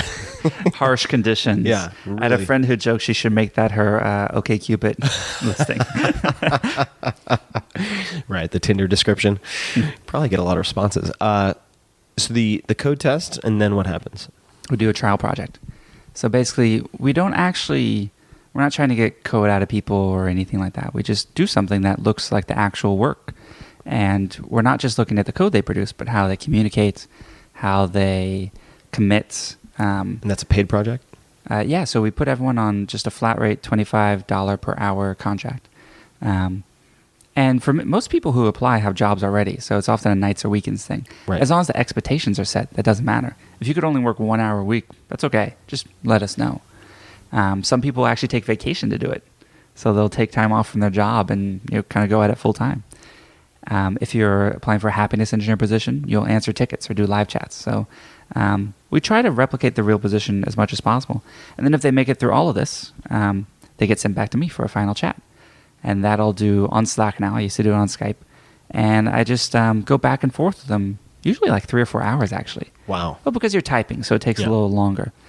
And for that, I try to determine a cultural fit, really get to know the person, because I have afterwards, let's say we're hiring an engineer, before I send the offer letter, I decide what team they go on. So kind of like what's the thing where you put on a hat in Harry Potter and it decides which... Oh, I don't know. I know what you're talking about. It decides which school you're going to? Yeah, so Right. By talking Hogwarts. to them, I'm partly determining like which team will they fit best with, because the other 300 people in the company I've done this with. And so I know what their strengths and weaknesses are, what their personalities are, what time zones they're in. So really putting a lot of variables into deciding where someone goes. Are there any simple questions that give you a particular amount of depth into someone's personality? Yeah, I'm constantly iterating the question list, and I'm happy to show it to you after the podcast. But every interview is different. Almost every single one, I try out something new, or vary it, or... What is your spirit animal? What is your spirit animal? I mean, obviously an alpaca. Yeah. But, it doesn't matter. And, some questions I retire, and it's totally different. And it's not like a preset script or anything. Like sometimes things go one direction, and I just go with it. But at the end of it, if decide to make an offer, we talk about compensation, and then I send out the letter. What percentage of people fall out in that last chat with you? Falling out in the last chat is pretty rare, especially now that the systems before it are so good. So the hiring teams have gotten quite good at Automattic. It's tough because hiring is not something that you get good at until you've done it 5 or 10 times, and you've seen people work out and not work out. Right. So it's really just something that you need experience. So I tell people, like, when they go in this new role, I'm like, in the beginning you're going to make some mistakes, and that's okay. We'll plan for that. But then you'll learn from that and you'll triangulate. Do you have an opinion of top grading? Do you know anything about top grading? I find references completely useless. So, yeah, including when you go outside, what they give you as references and you try to contact people. I haven't found any. It takes a ton of time, and I haven't found any sort of correlation with the ultimate quality of the person. So I heard about top grading and tried it for a few months. It wasn't worth it. Didn't work very well. I have an article we can put in the show notes. I'd love to. Harvard Business Review, where I wrote kind of 5 or 10 pages on this. Yeah, So that's a great piece. Yeah, I would love to include that. I actually have that printed out because I'm an old man and highlighted. Cool. Which is a weird thing I do. Sometimes I'll print something out, take notes, highlight, and then rescan it back into Evernote to be OCR'd. Cool. Yeah, which I like a lot because I think better tactily. Is that a real word? I think so. Tactily, yeah. what is the book that you have given as a gift most often? Besides The Year Without Pants, which you can feel free to mention. Oh, yeah. There is a book about Automattic and WordPress.com called The Year Without Pants, written by a great author, Scott Birkin. Tells a story about how we work.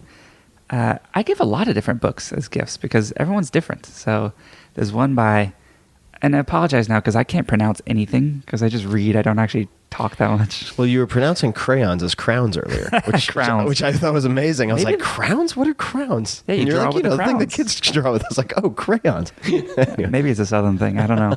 But like for example, I've given a few times a book called How Proust Can Change Your Life by Elaine de Botton. Field Guide to Getting Lost by Rebecca Solnit is one I've given. That's cool. What is that about? I don't know if I can summarize that one actually. Okay. It's The really Field one that Guide you to enjoy. Getting Lost. Yeah. Is Rebecca Solnit? Why do I know She's that name? local actually. She is. That's yeah, why I know but that she's name. written. She writes for New Yorker a little bit everything. The Effective Executive.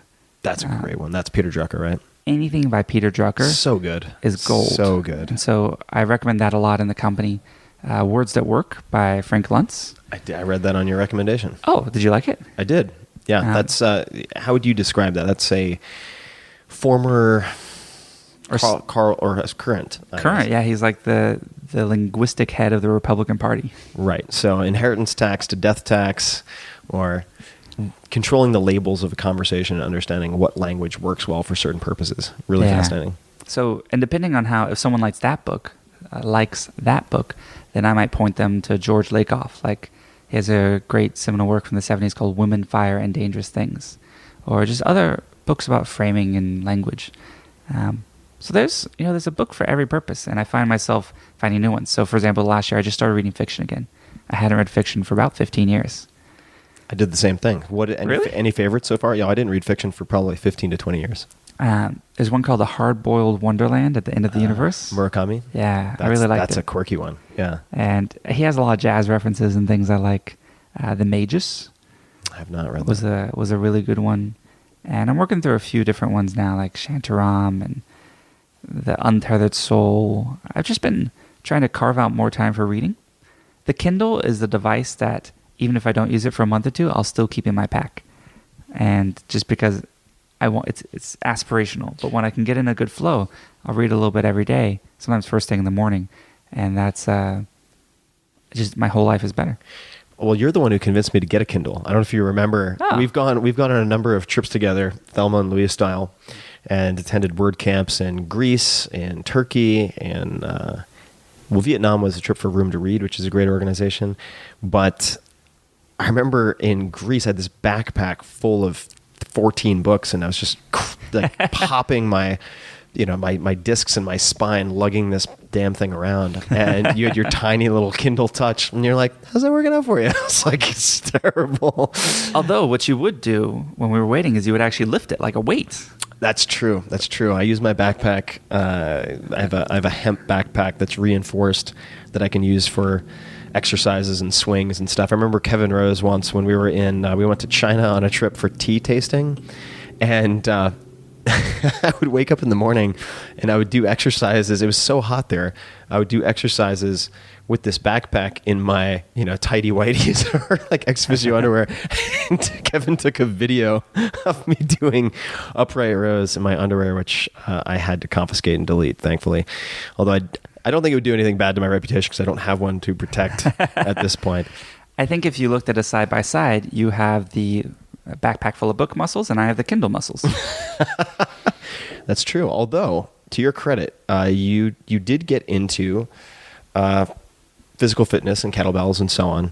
How's that? Has that continued, or is that paused for the moment? It has continued pretty well. You actually. look leaner than the usual. I shouldn't say the usual. That's not fair. than Puffy Matt, and there's a Puffy Tim too. But I haven't seen you puffy in quite a while.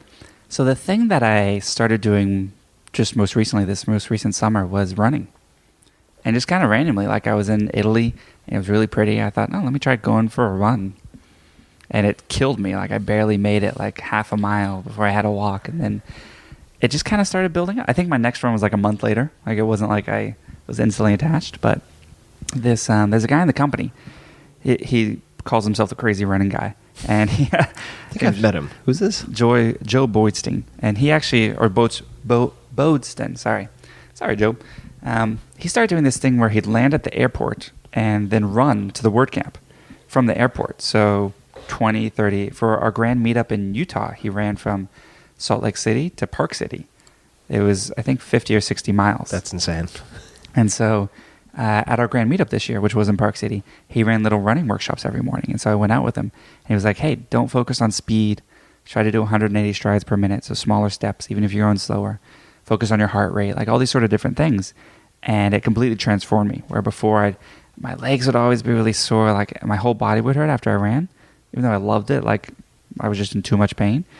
I just slowed down and then started being able to go much further. There's a really interesting guy named Dr. Romanoff. I don't know if you've ever come across this name. He founded a method of running called the pose method, and talks a lot about the forward lean and using gravity to assist your money. You could use gravity. If I could figure that out, that'd be amazing. Gravity to assist your running as opposed to heel striking and pushing. And there's some really fascinating videos of him running on ice, for instance, by using that forward lean. Very, very cool stuff. So you might enjoy. I started with the Vibrams. Yeah. I switched to just some super thin trail running shoes, but I still run more on the front or middle of my foot. Yeah, you have to be careful with the minimalist shoes. You can really, if you get too aggressive in the beginning, particularly since it's not just the impact on the soft tissues of the foot and the connective tissues. Most people who have walked with an elevated heel, even an inch, for a long period of time have chronically shortened Achilles tendon. So suddenly when you stand flat-footed and you're leaning forward on top of that to run, you can cause Achilles tendonitis or tendinosis. Which is really painful. Really bad. Yeah, I've done that before. It's true. Like for a while, my right Achilles was kind of sore. But I had a friend, we were training up for a half marathon together, and he ended up really injuring his feet, which is tough because he's a fireman. So he's my best friend in Houston, Renee. So he ended up, you got to be careful with this. So I know you're not a huge fan of running. I know it's high impact. It's not that I'm not a fan. It's that I choose my exercise based on my objectives, and thus far I have not found running to stack up favorably compared to other things. I can see that. Yeah, and I think that running is much easier to justify as a moving meditation. Mm-hmm. And certainly it's fantastic for travel, but that's why I have my bag that I can use as a weight also. I would like to get better at running due to the Lyme disease and everything that I've dealt with. I have partial tears in both ACLs, both elbows, and both hips. So I'm going to have to work up to any type of impact. So I'll start with some of the calisthenics that I'm doing now, and then graduate to low impact jumping rope. Oh yeah. To really condition the lower legs in particular. And then I'm doing long walks also as a way of conditioning the feet. So I'll do 2 to 3 hour walks very routinely and make phone calls. I'll batch my phone calls. I love when I'm in a new city and I can do a run. It's a great way to see a city. Oh, definitely. Because you're at just the right speed. I did one in Washington, D.C. a week or two ago. And it was just so cool. I felt like I was on an episode of House of Cards. Like I'm going past the Washington Monuments and like the Lincoln Memorial and like running around the mall. It was so cool. That's what Bruce Lee used to do. He'd just travel with his running shoes. And when he first landed, he would go for an orientation run. Nice. So one of the first things I do in lieu of the jog or running is bike tours. So I'll do sort of cruiser bike tours in any new city that I want to get acquainted with. I would love to ask a couple of questions that came in through Twitter specifically. I am at tferris, 2 R's, 2 S's. You are? At Photomat, Photomatt. Also a pun. Remember, you used to get your photos developed. I never noticed that. Wow, you just realized that. I just noticed that. You are. I forgot you're the pun master. And in Japanese, they call those oyaji gyagu, which is dad jokes, dad gags. And you do puns all the time. You have as long as I've known you. Okay, I should have known. All right, Photomat. That makes perfect sense. So we've covered some of these. Joe Pawlikowski asked about how you acquired developers. We already talked about that. This is from Andy Vaughn. Would you still bootstrap? versus taking angel money, seed money, a software tool like WordPress if you were starting over in 2015? Why or why not? That's an interesting question. I'm not sure if he thinks we're totally bootstrapped or that we've raised money. So I'll say what we did and what I would do again. We bootstrapped for the first few months, and then I raised about $1 million. This was Automattic. This was Automattic. Yeah, WordPress is a whole separate entity. So for Automattic, we raised about $1 million in 2006. And that was, in hindsight, we didn't need it. But I'm glad we did it because I felt responsible for these other lives. You know, the other people who were sort of betting on joining this company that was run by like a 20-year-old.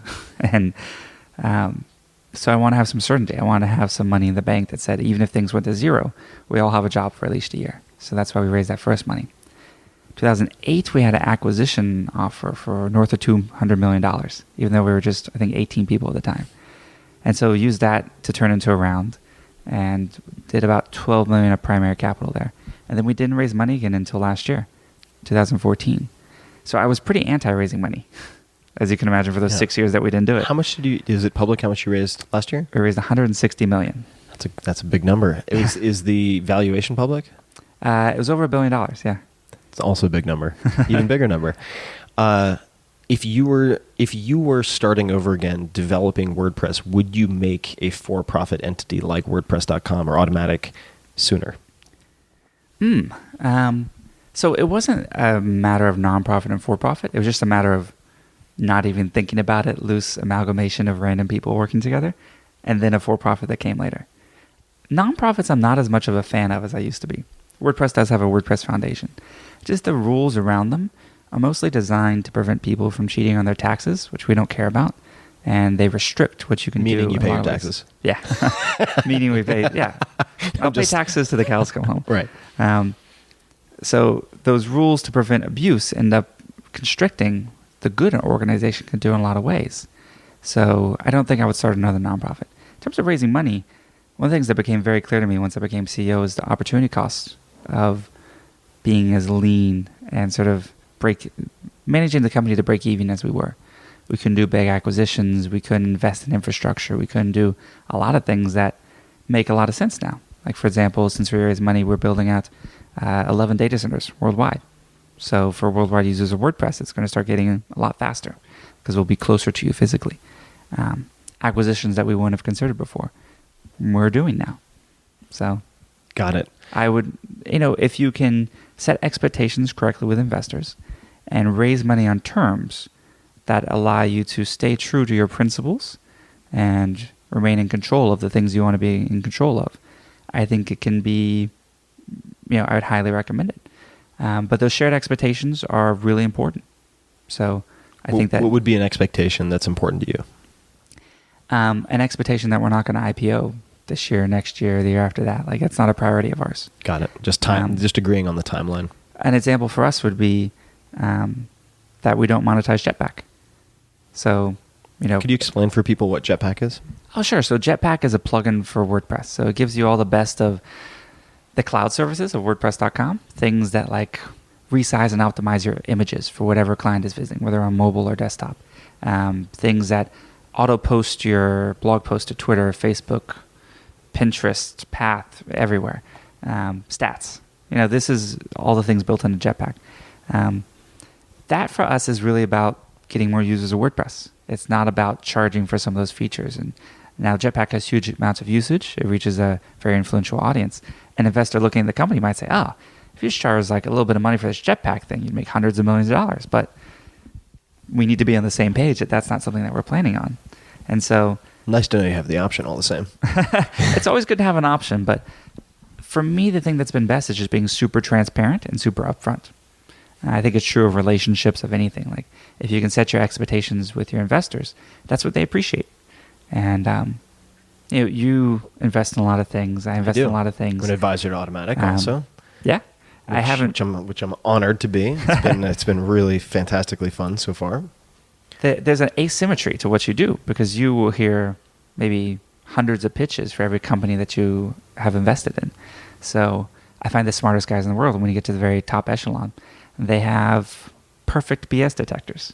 Yeah. it's much better to say I don't know than to try to make up an answer to something you don't actually know. So, which is kind of refreshing, actually, that just honesty and transparency is actually, even when you're raising at north of $1 billion, is the best policy. Yeah. Such a fascinating landscape. This is a question from Chris Saka. Ask Matt if he will take you shopping for a badass suit. I guess I should say a bad butt suit. It's funny because I actually say badass. I just didn't because you did this whole setup. So I was trying to set expectations. you have some pretty good suits. I've seen you. I do. I have some suits. But I like suits because it removes all the decision making. I don't like matching. I don't like picking out outfits that will match, which is why I like suits. It's either t-shirt and jeans or suit. I do very little in between. If you are going to go for a suit, Tom Ford is the way to go. They're pretty amazing. Any particular suit? No, go into the store. They'll set you up. Your body type's different than mine. They'll find something that makes you look great. But their cut is much younger, much slimmer, much more shaped in a way. I love Catone or Loro Piana or like different folks, but they tend to be made for older men, to be honest. So I love their materials, but I end up tailoring them and recutting them. How did you get into clothing and fashion? Because it wasn't always this way. I have no idea. It might have been the influence of my good friend Om Malik. He appreciates the finer things in life, and I think that who created Gig Om for people who don't know. Yeah, Gig Om. He's a journalist, now VC at True Ventures, and one of my best friends, one of the first users of WordPress too. I think that, of course, in anything, like if we're talking about tequilas, if we're talking about glassware, if we're talking about microphones, like there's a spectrum, and you can go deep on any topic. And I find it fascinating. When you meet someone, that's one thing I always keep in mind. Like, everyone is interesting. If you're ever bored in a conversation, the problem's with you, not with the other person. Because 100% agreed.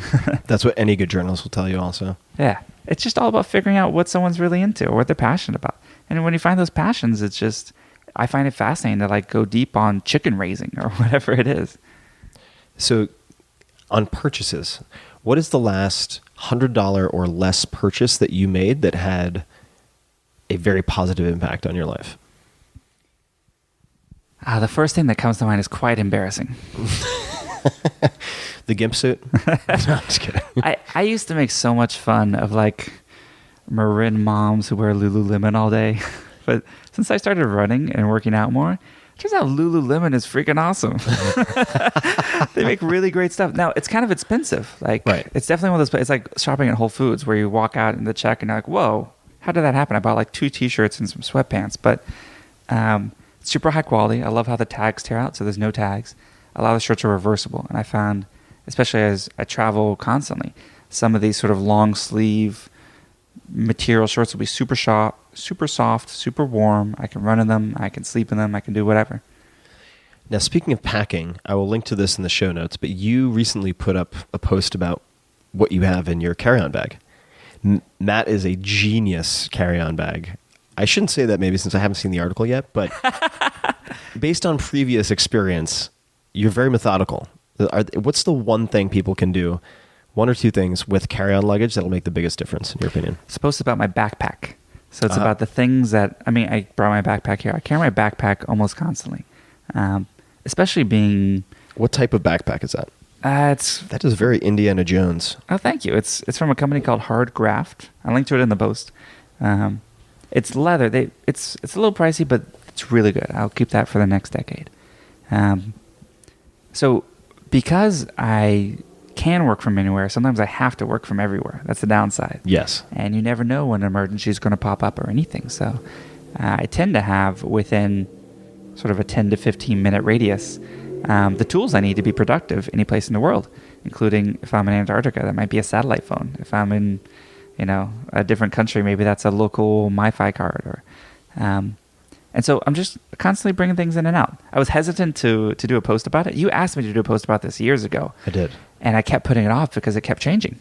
So every time I'd start, I'd like take a picture of my bag, and then it would change by the time I wanted to email you. Do you still use, I think it's called, I have one right here. This is, since I am packing, this is Gridded, technology by Cocoon. Do you still use these? Oh, wow. I still You've got use a the big Grit-It. boy. Yeah, I use a big Grit-It, but So this is a company called Cocoon for you people who can't see with clairvoyance what we're looking at. It's basically a sheet. Mine is about 5 inches by 10 inches. mine's 8 by 10, I think. Yeah, yours is 8 by 10, and it's perpendicular straps of elastic that you can stick cables into, iPhones into, batteries into, chapstick into, as opposed to just having a big mess of stuff in 15 pockets.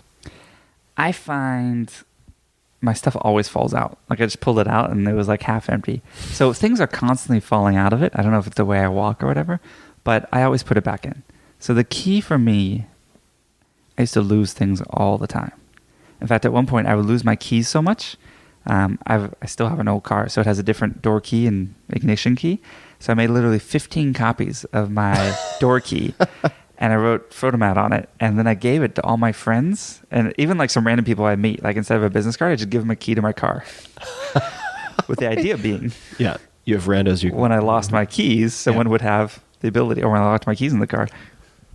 We need to teach you how to jimmy your door. We need to get you some locksmith keys. I'm not sure if that's legal, so just within the boundaries of legality in your state or jurisdiction.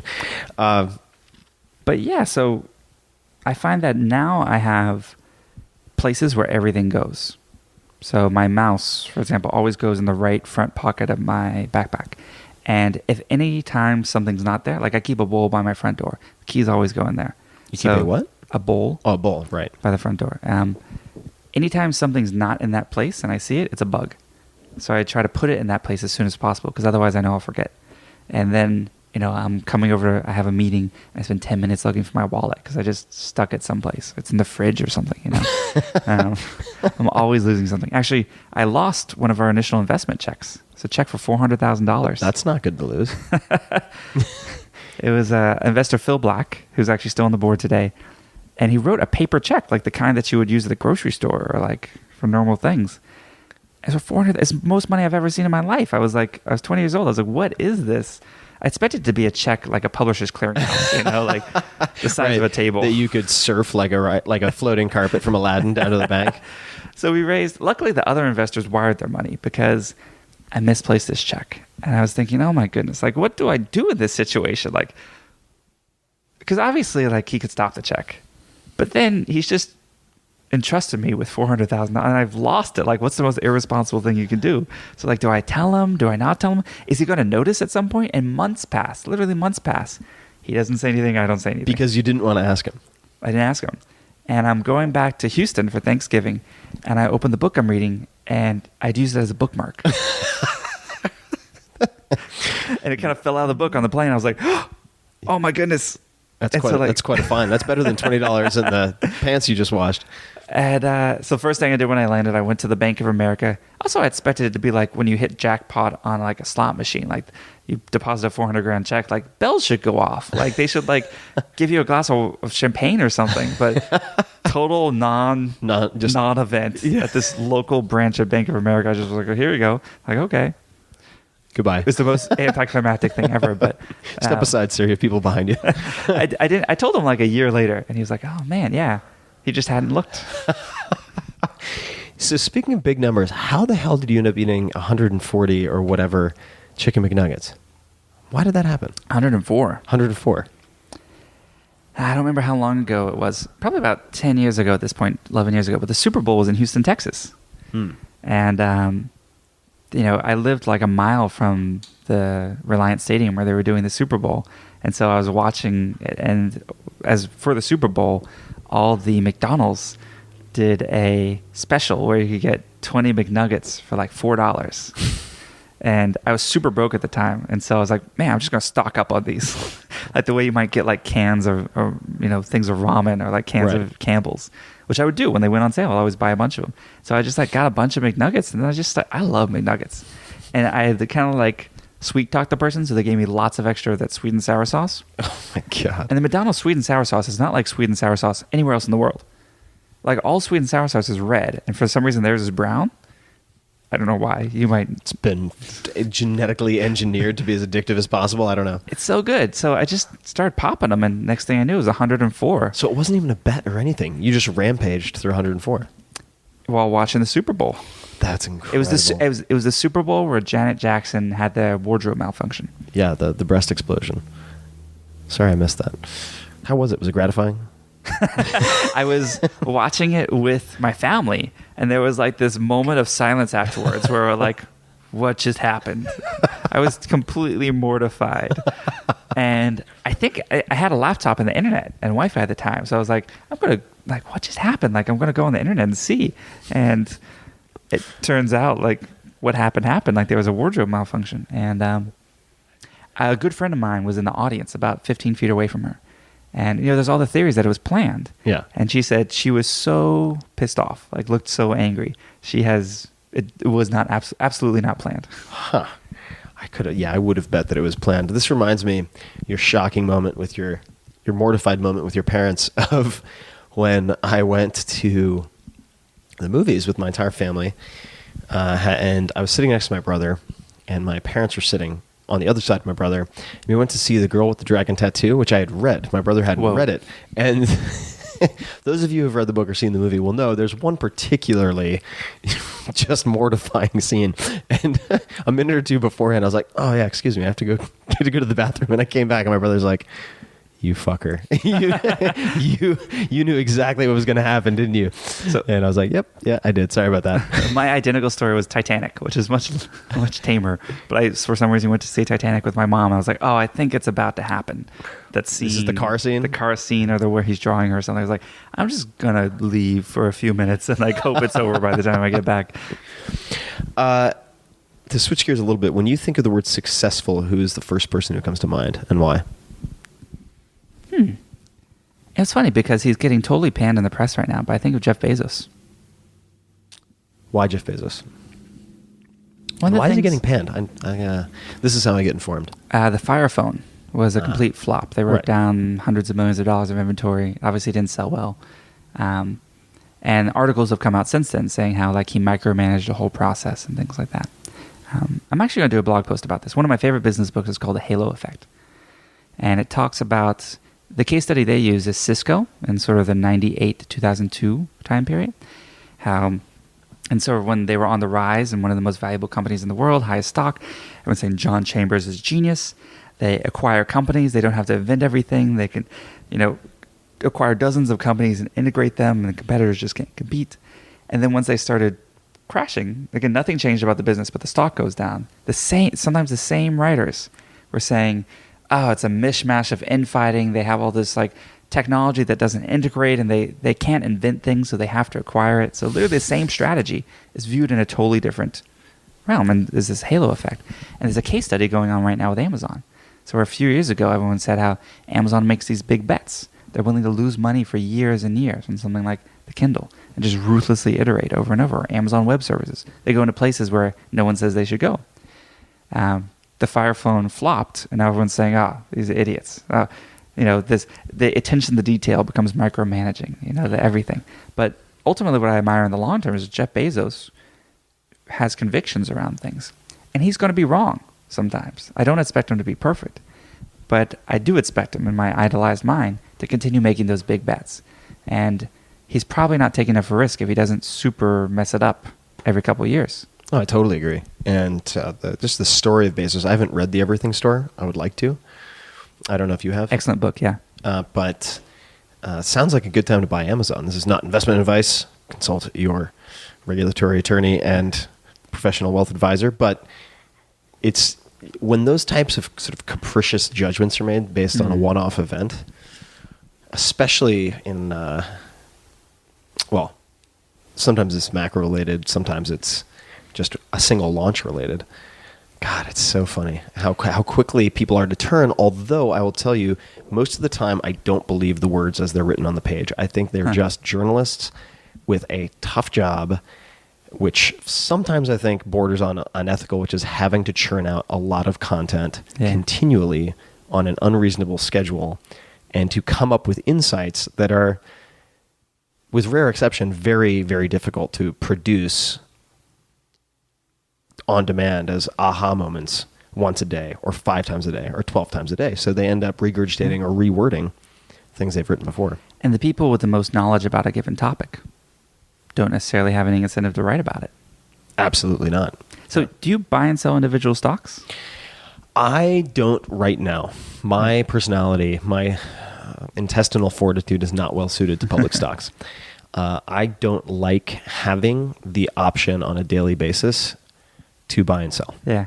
I like doing a ton of due diligence, investing in, for instance, a startup, and then betting on a 7 to 9 year growth curve. Or longer. Or longer. Your Automattic's coming up on 10. Yeah, and I'm not overly. That doesn't concern me. It actually consoles me because it forces me to do more homework on the front end.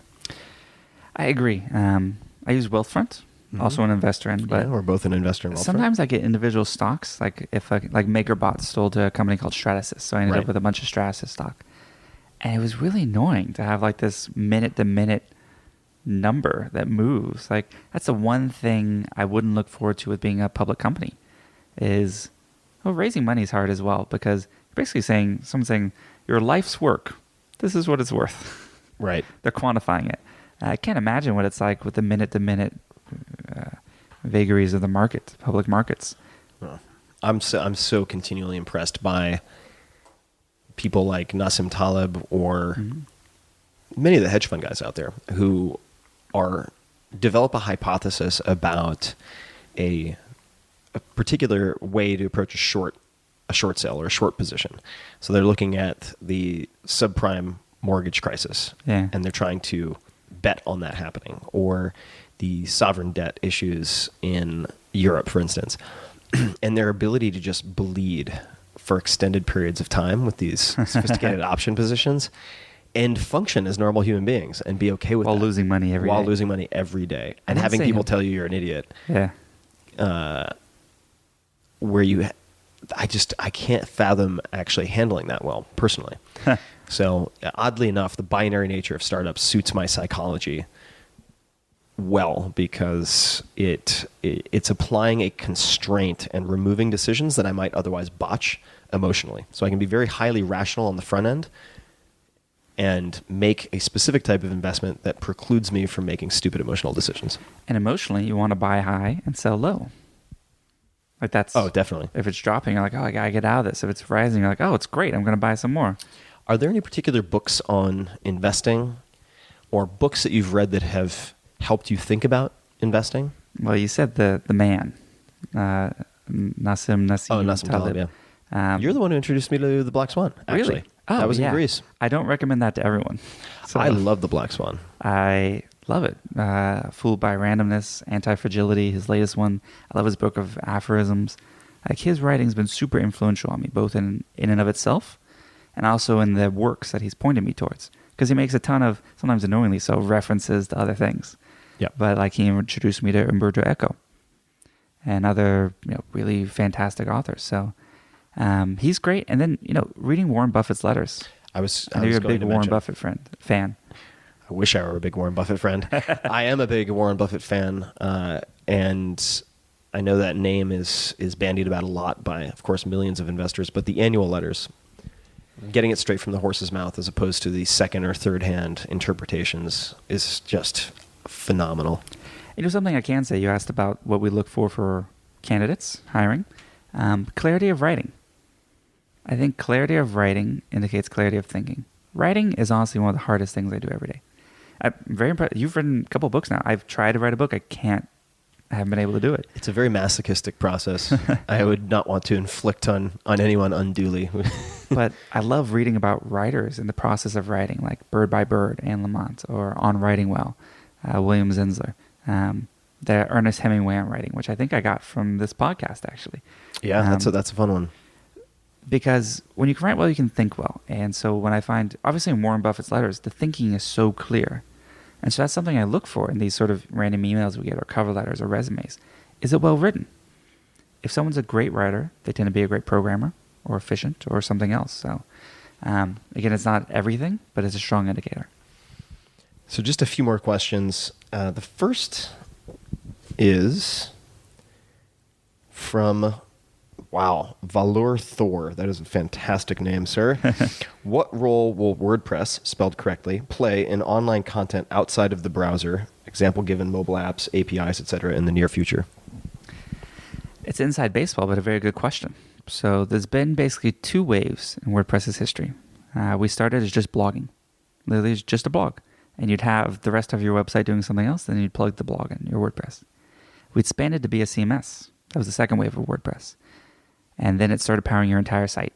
So, and that's been really the past 5 or 6 years, where we become almost like the dial tone of the web. Like if you're starting a website, you start with WordPress and then you plug other things into WordPress, whether that's e-commerce, management, CRM, whatever it is. It's a plugin for WordPress. This third wave that we're going through right now is WordPress as an application platform. So people are using the primitives and the things afforded by WordPress's infrastructure, the things that we wrote to write a blog in CMS, to write other things. The primitives are the elements of the infrastructure that were used to create those things in the first place? Yeah, so think of a primitive as a basic building block. Got it. So like a social primitive, one that Kevin Rosen invented, was like this embeddable button that lets you vote on things. Right. The dig it button, which is now the like button, the tweet button, etc. That's a primitive in some ways. So we have primitives around user authentication, around content types, around caching, around URLs, around lots of things that if you're building something from scratch, you got to do all this stuff. Right. So if you can start with WordPress, it saves you months. Not for everything, not for everyone, but if you know WordPress, you start. I'm going to ask you a silly question 60 miles per hour because I like asking silly questions. As a non-programmer, how does and I know it differs significantly, but how does that differ from, say, Ruby on Rails? What Ruby on Rails did? Very similar. So people are using WordPress as a framework. It's a framework which has a lot more things built out than like a Ruby might. So think of it as the thing that WordPress does built. If what you want to build looks like that, so not a game, not a chat application, not something like that. If it looks like content, we've already managed more content than anyone else in the world at this point. So Right. Using our data structures, using our APIs, it's probably the best way to go about it. What are some of the big companies or publications that use your platform? It's pretty much all of them at this point. Washington Post, Wall Street Journal, New York Times, international papers, new media, so GigaOM, TechCrunch, Recode, all the tech blogs basically.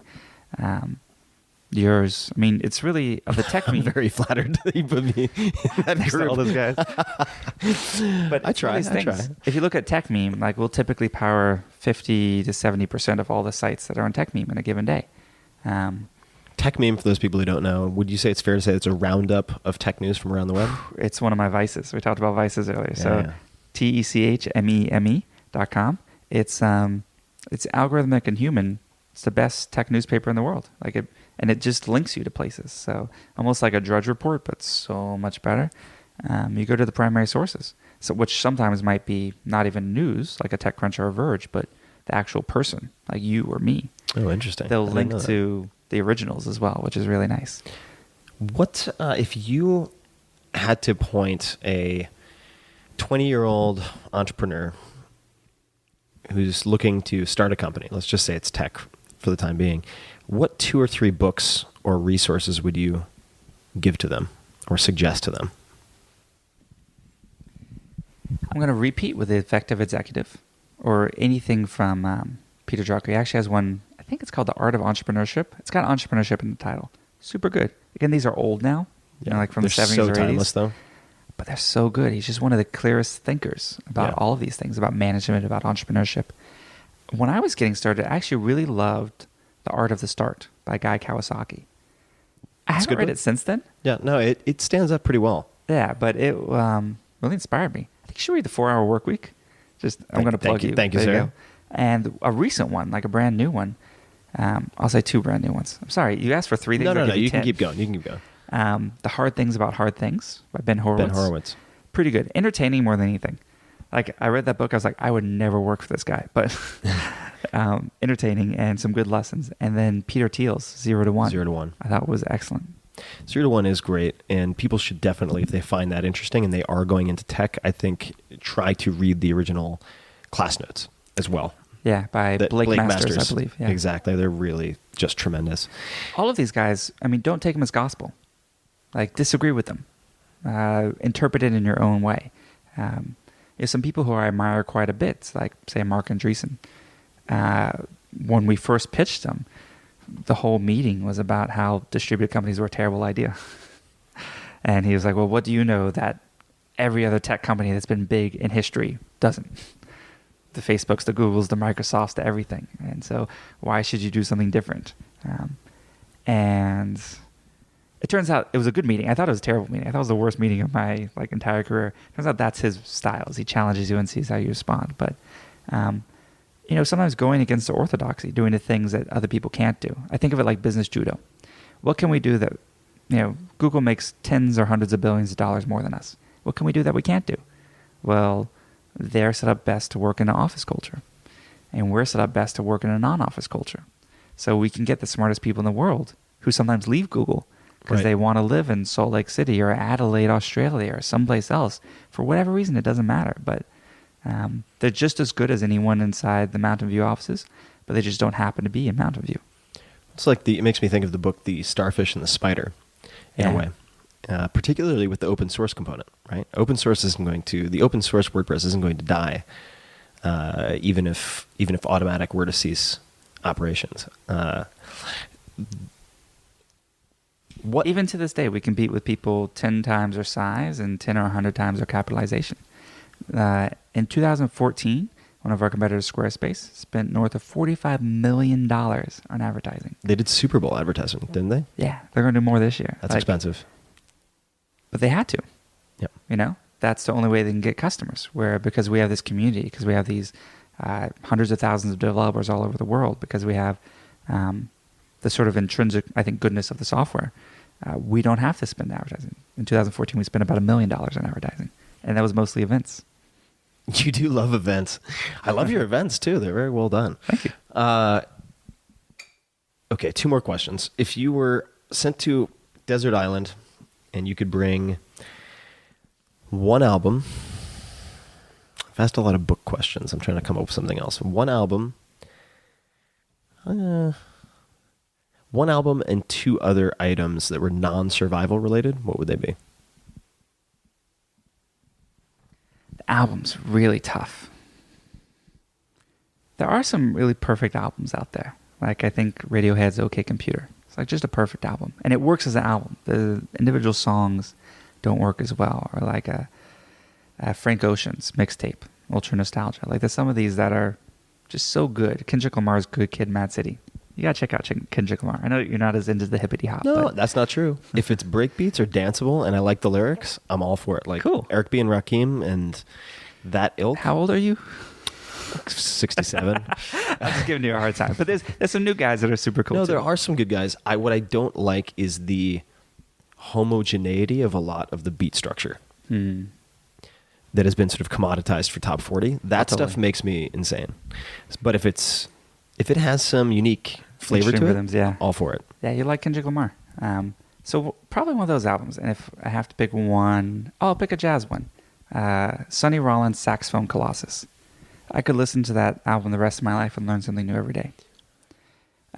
In terms of other non-essential items that aren't books, I'm not going to say a Kindle or an encyclopedia or something. A 50 millimeter 1.4 prime lens. Okay. Is the lens I would take to a deserted island. And I burn easily, so probably an umbrella or something. You and I bond over that.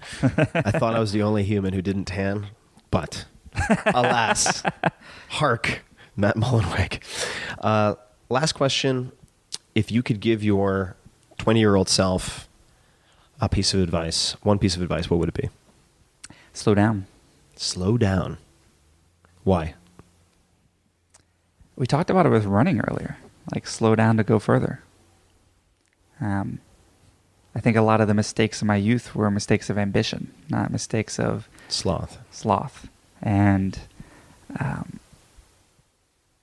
think building foundations, building things that last for the long term.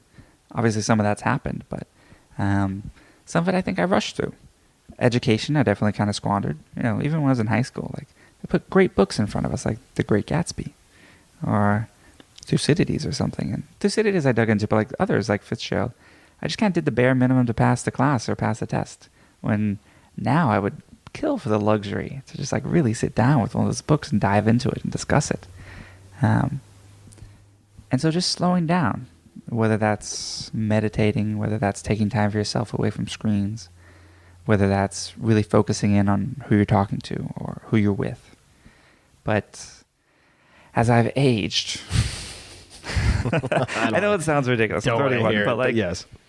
It's interesting because I I feel like you're living in dog age. years, though. I mean, the amount of experience that you compress into each year is unbelievable. I had a lot of success at a young age. Was it intimidating? Because you sometimes think, am I ever going to top this? Or did I peak at 20 or 21 when I was doing polyphasic sleep and writing these new things, and everything since then's been downhill? You wonder about impact on the world. But ultimately, it's funny that now what I care more about is a lot narrower. It's like the people who you love and the people that love you. And you don't always choose either of those. Right. Sometimes you can't help who you fall in love with. Life would be so much easier if you could. That's true. And you don't always choose who falls in love with you. But there's a responsibility in both. And really focusing on those people, I find has contributed more to my happiness than almost anything else. I think that's a great place to end. Matt, where can people learn more about you, find you on the internet? ma.tt for my main blog on WordPress. On Twitter, I'm at Photomat, Photomatt. And I'm on pretty much every network. Follow me on Spotify. I share some cool stuff on there. Awesome. All right, sir. Thank you so much. And we shall polish this off with another small glass of sipping tequila. Thanks, everybody, for listening. And thanks for coming over, Matt. Cheers. Thanks so much for listening, everybody. To find links to Matt's Spotify, to the music, to the books, to everything that we talked about in this episode, just go to 4hourworkweek.com/podcast. That's 4hourworkweek, all spelled out, FOURHOUR, workweek.com/podcast. And if you like this episode, there are others that you can find there that I think you would enjoy, including, for instance, Ed Catmull, who's president of Pixar. We had a fascinating conversation about the power of storytelling and how they built that company. You could also find an episode called How to Think Like Elon Musk and Jeff Bezos, which is an interview with Peter Diamandis, chairman of the X Prize. This one was massively, massively popular. You can find all of that and much, much more at 4hourworkweek.com/podcast.